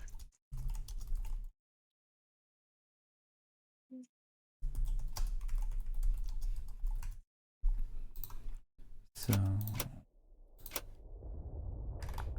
See what they bring. Oh yeah, like you mentioned, U.S. super strong. Germany, like Fast Heinz sort of thing. Those are pretty much all German cards. Fast Heinz pretty much only uses German for the most part. yeah, Like also they get a bit of help. Commandos Commonwealth deck maybe. That also loses a lot of Brit cards and it's not really relying on any ally cards, because you also have strong cards like Sexton and Shelling, Monty, all that All those stuff. powerful elites. Soviets is not even the worst option either. Same thing, they have a lot of strong elites. Like when you run, they do. I feel like they sometimes need a bit of help in terms of draw Yeah, and AOE. But Winter Offensive could help out with that. A lot of options here. Every nation here can be really strong. Unfortunately, we will not be seeing any France or Italy. No resistance, no Mar Nostrums healing to like 40 health, because that card is definitely balanced. definitely no Alpine, I think. Definitely no Alpine, yeah. Just a I mean, we might still see the Germany. Gebirgsjägers, Gebirgs Germany Alpine. Pioneers, but not more than that, I think. A lot of possibilities here. I'm really hyped. Kowalski's needs 2 minutes, okay. Then we'll just wait, I guess. We can wait. We can do a quick recap of like just how all the countries performed. Oh yeah, sure. Before we sit around and do nothing here, for all the audience that did not follow the matches so far, we can just take a look at what happened here. Both years finalists, Germany and USA, out in the group stage. I mean, USA at least getting out of the cup with a win here against, what was it, Canada, right? 3-0 against Canada. Yeah, That was that was a very, sweep. very impressive. Unfortunately, lost against Russia. That's why the USA was unfortunately out. I think if they would have won that, they would have had a good chance to also win that one. Yeah, Germany with not a single win. Also very unfortunate in some matches, but overall, I think Greece and France just with the better preparation in the end, maybe. And definitely put in the with a little work. bit better luck in the end. And yeah, therefore we had semifinals yesterday, France versus China and Greece versus Canada. And yeah, France and Greece both winning 3-1 against their opponents. I think Canada with a little bit too much preparation for OCC. I mean, it paid out. Birdo and J King both in the finals. J King won the whole event. And here we go with match number 6, Lonely War. And we see US Fast and Heinz. Germany. And it is So Fast here, Heinz, you've been absolutely correct. And the other one might be Ramp. If I can just manage to change that one quickly here. Like 2 possibilities. It could be ramp or it could be that just like mid-range, early aggro-ish Oh type yeah, thing. and it is this one with a priest in it. Huh? 2 priests for that matter. He's ready.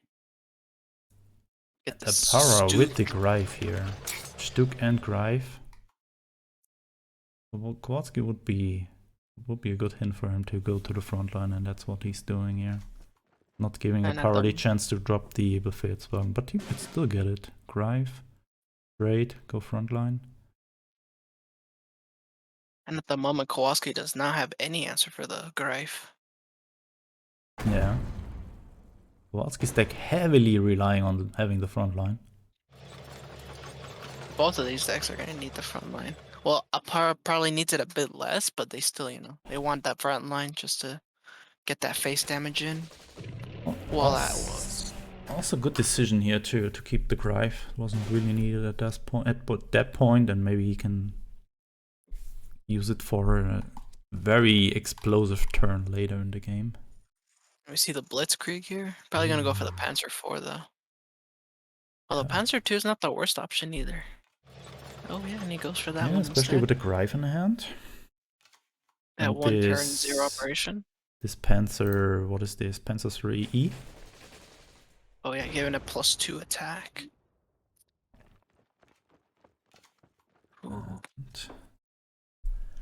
Kowalski establishing a big support line here. So basically, if Greece is winning this match, they are the winner of the Nations Cup. Not to forget that. They just secured themselves the Champions card back and $300 for the team. Kowalski doesn't need to pay anyone for the Champions card back. He just earns it himself. If he's going to win that match, absolutely. I mean, even if you are ranked 2, you still get $200 for your team. But yeah, you missed that nice little Champions card back, and that's what all the players are here for, I guess. Money can't buy you. As Kowalski mentioned, I give you all the money, but I want to have that card back. and yeah, I think that says it all. I think he's really hot for winning that match here and getting this thing. And a nice little bonus of $75 per player each. But it looks like it will be a hard way.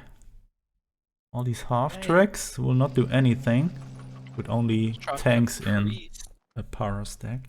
Yeah, I mean, not the worst choice. He's having another one, and he really needs to re-establish board presence here. Otherwise, a para can just flood the board every time he wants to, going for the priest.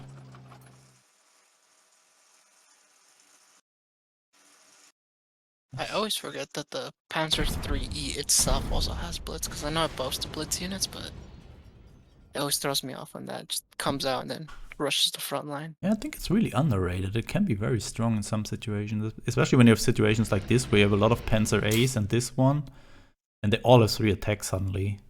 And this also having a 4/4 body, having blitz.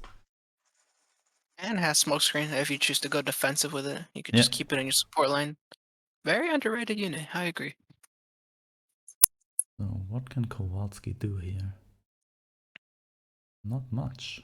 Can clear the front line, sure.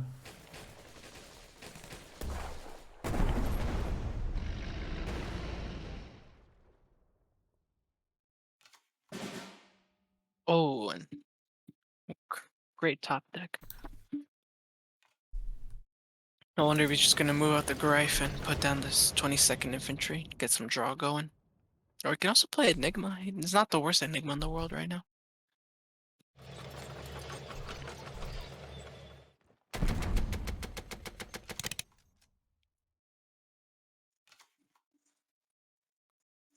Close fight. No, fortunate thing though is that he's not really having any buffs for these tanks right at the moment, so they're just dying really quickly. They're not doing too much damage.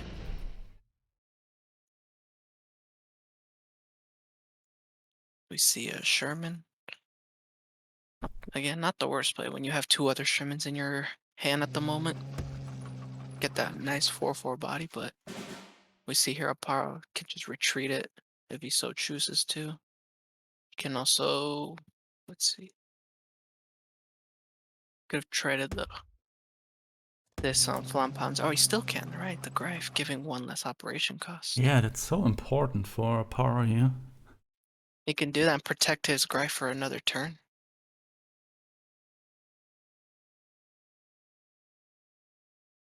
Yeah, I think he sees it. Look at that. Wow. Normally, the one weakness of the Flampanzer is that really hefty 2 operation cost, but with just 1, he was able to really. He's able to protect his Greif here, keeping his tank operation cost low. And look at that, we see 2 Shermans. And also, Kowalski's not having any guard units. So as soon as he's at 8, that comment will give him a lot of problems, I expect. He can do 8 damage right now. Yeah, just go for it, man. Can You know even you have draw the Comet. Panzer 2. Don't trade here, man. You have a Comet. Oh, come on. Is he gonna trade?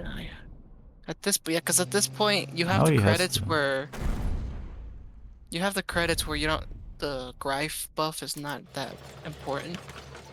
You can afford to move the 2 operation costs, but well, he decides to do that, and we still see that Kowalski is still not having any answers for these. Doesn't have any orders to like hit them with, just units and that 1 buff up. But here we see, he draws the patrol.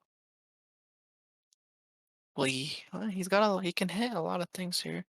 Can avoid the 5 damage, which I think that's the better thing. Because again, this Greif not doing the most work in the world at the moment. Whoa. Just get rid of this 5 damage to face. I still think though Apara should have gone face. But at least he's still in a good position at the moment. Yeah, Kowalski really on the back foot here. I mean, what can he do? Catalina, wow.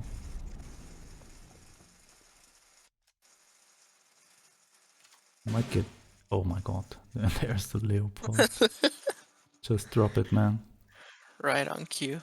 Drop it and see Kowalski surrender. Just psychologically scar him right here. I mean, there's not Get the really message a across. need to do it. He can do this, comment. Mm-hmm.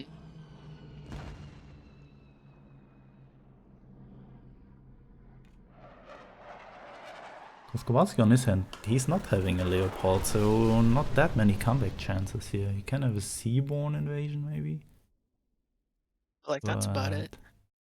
I don't see that It's in not. this deck. We see the Spoils of War getting played here. Auto Canone. I'd go for that. You don't really need draw right now, and Wilbur win. It's not a bad choice. Still a nice little unit. Goes for it. Goes for the Whirlwind. And another trade into the 2-2.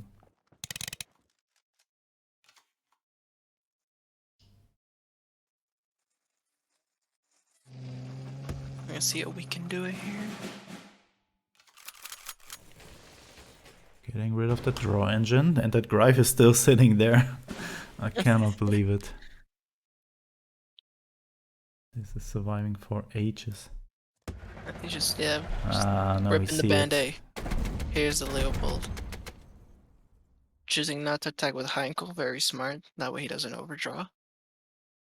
Only 1 patrol, so you cannot even get rid of this.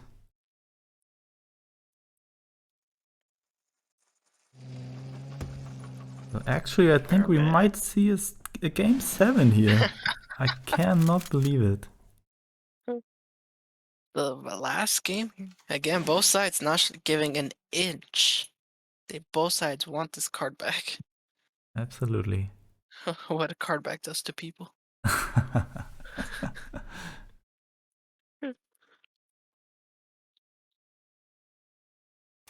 mean, at this... He started with the trading, I think he has to continue with it at this point. Yeah, double down at this point, cause I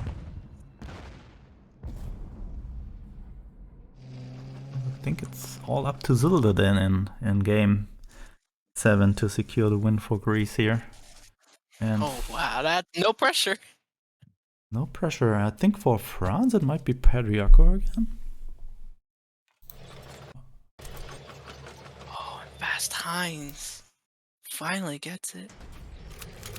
Yeah, no, this game is Seaborn, but you still have a Leopold to deal with, and this is looking like this is match. The game is over here. Yeah, but especially when you top deck the Red Devils. Ooh. Wow. Game 7. I'm not even competing and I feel nervous, man. I don't even know who I'm rooting for at this point. Both teams, man, Both have teams shown an deserve it so incredible display. much. But only one can have it. Oh, man. Oh man. Oh my god. 3-3. A grande finale is incoming. The final of the final. No. Final match. Game 7. Standard, right? No limitations. Just no limitations. whatever works. Just bring your best deck and hope it is a good one against your opponent. And it's, at this point, what more can you do? Play your best, obviously, but just pray to RNG this. Okay, get good top decks. Your opponent get really bad ones. Oh boy. Let's see. So it is Zelda versus Patriarchal. Patriarchal, can he be the hero for his team, not only being the team captain? But can he also carry his team to the win of this year's Nation Cup in Game 7? Not just any game. Game 7. What did we just see here? I mean, both teams deserve it, and I think both are on an equal level, right? They both have Honestly the same amount of good players, and yeah, in the end, it's just a little bit who's having a little bit more luck or the better starting hand in Game 7 here. I mean, both teams swept in their group stage. Both teams won their semis really well, 3-1. Both teams won 3-1. Just, yeah, it's just two equal forces here hitting each other. And we see that because if one side had even a little bit more edge, I don't think we would have made it Game 7. Yeah. Both sides are just so equally balanced. Oh man. So hyped. I'm hyped. I'm ready.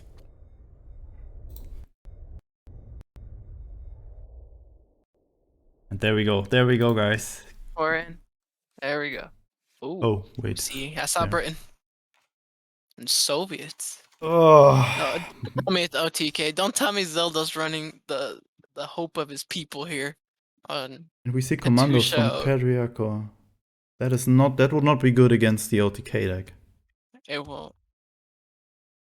Oh boy. I'm scared to see this hand. Oh no, it's. Oh no. What is it? It's like aggro. It's his Soviet. The self-damage. No, it's the artillery deck. With Soviet Japan artillery. Yeah, there's the tank gun, anti-tank gun. I thought that was the 2-4. But wow. Ooh, who's having the matchup here? I personally think Patriarchal.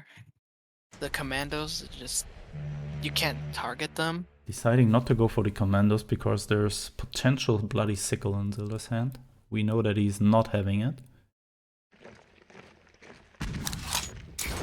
Yeah, Zelda really familiar with this deck. I think that's the deck he finished very high last season with. He used this, huh? I remember. And a lot of people didn't expect it because, when it comes to artillery, you don't expect Japan as an ally. Okay. But, I mean... What is he doing here? Just dropping type 93? I mean, Patriarchal is having 9 credits next turn. Dropping a Commando Crusader, a lot of draw potential. Get ugly really quick. Yeah, Zelda has to be careful here. Probably doing... I would go type 93 naval supply round. But I think he knows better how to play this deck. Yeah, I'll trust his judgment, but I think so as well. Just because, again, you're buffing your units, so that makes them less likely to die to commandos, and you're not either option here that you would lose. You're not hurting too much. You would have either lost his 15 cavalry or a Katusha, which Katusha kind of hurts, but in exchange for the board presence you'll be in. Ooh, And he draws calm Koffe. before the storm. These are gonna be some girthy commandos. There it goes. Oh, Taking out one artillery. lucky proc there. Zilla is not having anything to target these commandos. Not even a Can have little sickle, here. but I doubt it. That will be a rough one. Also naval supply run.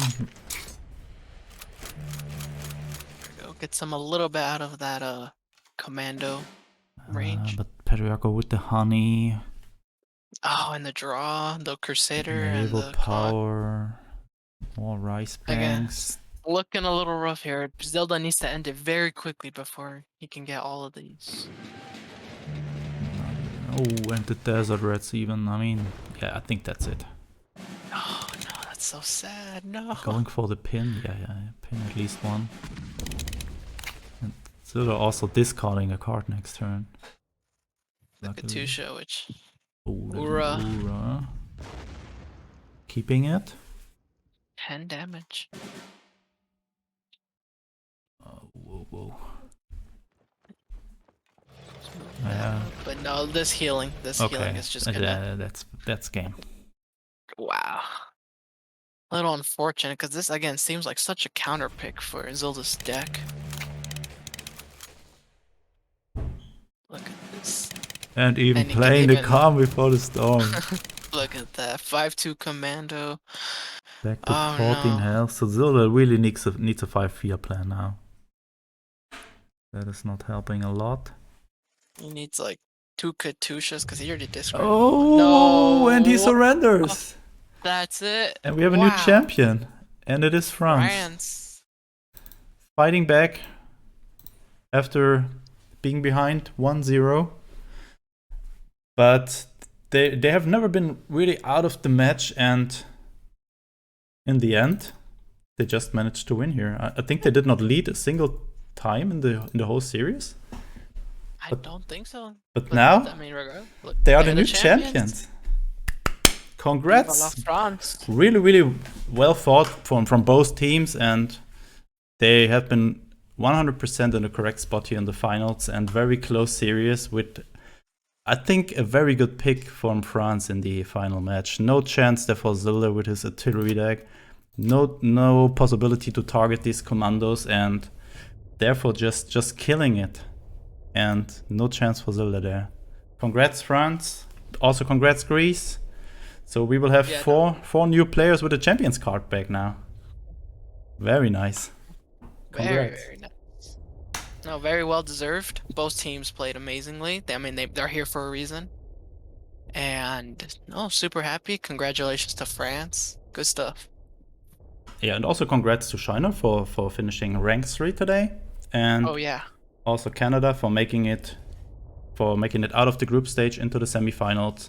So all 4 teams really well played, and again, congrats to France for winning that whole thing. You can call yourself Nations Cup champions for 1 year now, and brag with this cool card back and $75 in your pocket. Congrats. Woo. Yeah, man, I'm a little bit sad, but also happy that it's over. Because it was a lot of work, and thanks again to you and the other casters that have been here and supported. That also helped a lot and made it way more easier for me to do that whole thing. So thanks again, and guys, in chat, if you have any dollar to spend, just give it to these cool casters and give them something back for the nice entertainment. And I think we had a really great show, especially also today with 7 games in the finals. I mean, if you would have asked for a better final, I think that would not have been a better idea than we had today. All right, Anything you still want to mention, or should we just one last, I guess, one last thank you to you as well for putting all this together. I'm pretty sure, I don't speak for just for myself, but from everyone, that it's stuff like this that really keeps this community going, really keeps the people engaged, and, you know, people love this sort of thing. So yeah, thank you so much for putting this together. Thank you for allowing me to cast. Again, it's been so fun. Kind of an honor, to be honest, to be able to cast such an event like this. So yeah, just can't say thank you enough. Yeah, I mean, same. I can just say the same. Thanks for being here that often. I mean, you've been in almost every match, I guess. So thank you, thank you, thank you. And also thank you guys for watching, because without you, this all would have not made too much sense. Hopefully we see us in the next stream and next year's Nations Cup for sure. Really nice show. If you like it, let me know. If you have any improvements or idea for next year, just also let me know. Really trying out new stuff in the Nations Cup. I think we did good progress compared to last year, where we, yeah, I don't like that format. The matches was 15 minutes or 2 hours. There was just too big of a range. I really like this year's format way more. And I think we had some nice matches, some nice finals, and yeah, looking forward to next year and maybe have an even bigger competition. So again, thanks you all for letting me being part of that nice community. I really like to be here for you guys and with you. And yeah, hopefully we see each other in one of the future streams, and have a nice rest of the day and good luck on the battlefield. Bye bye. Yeah.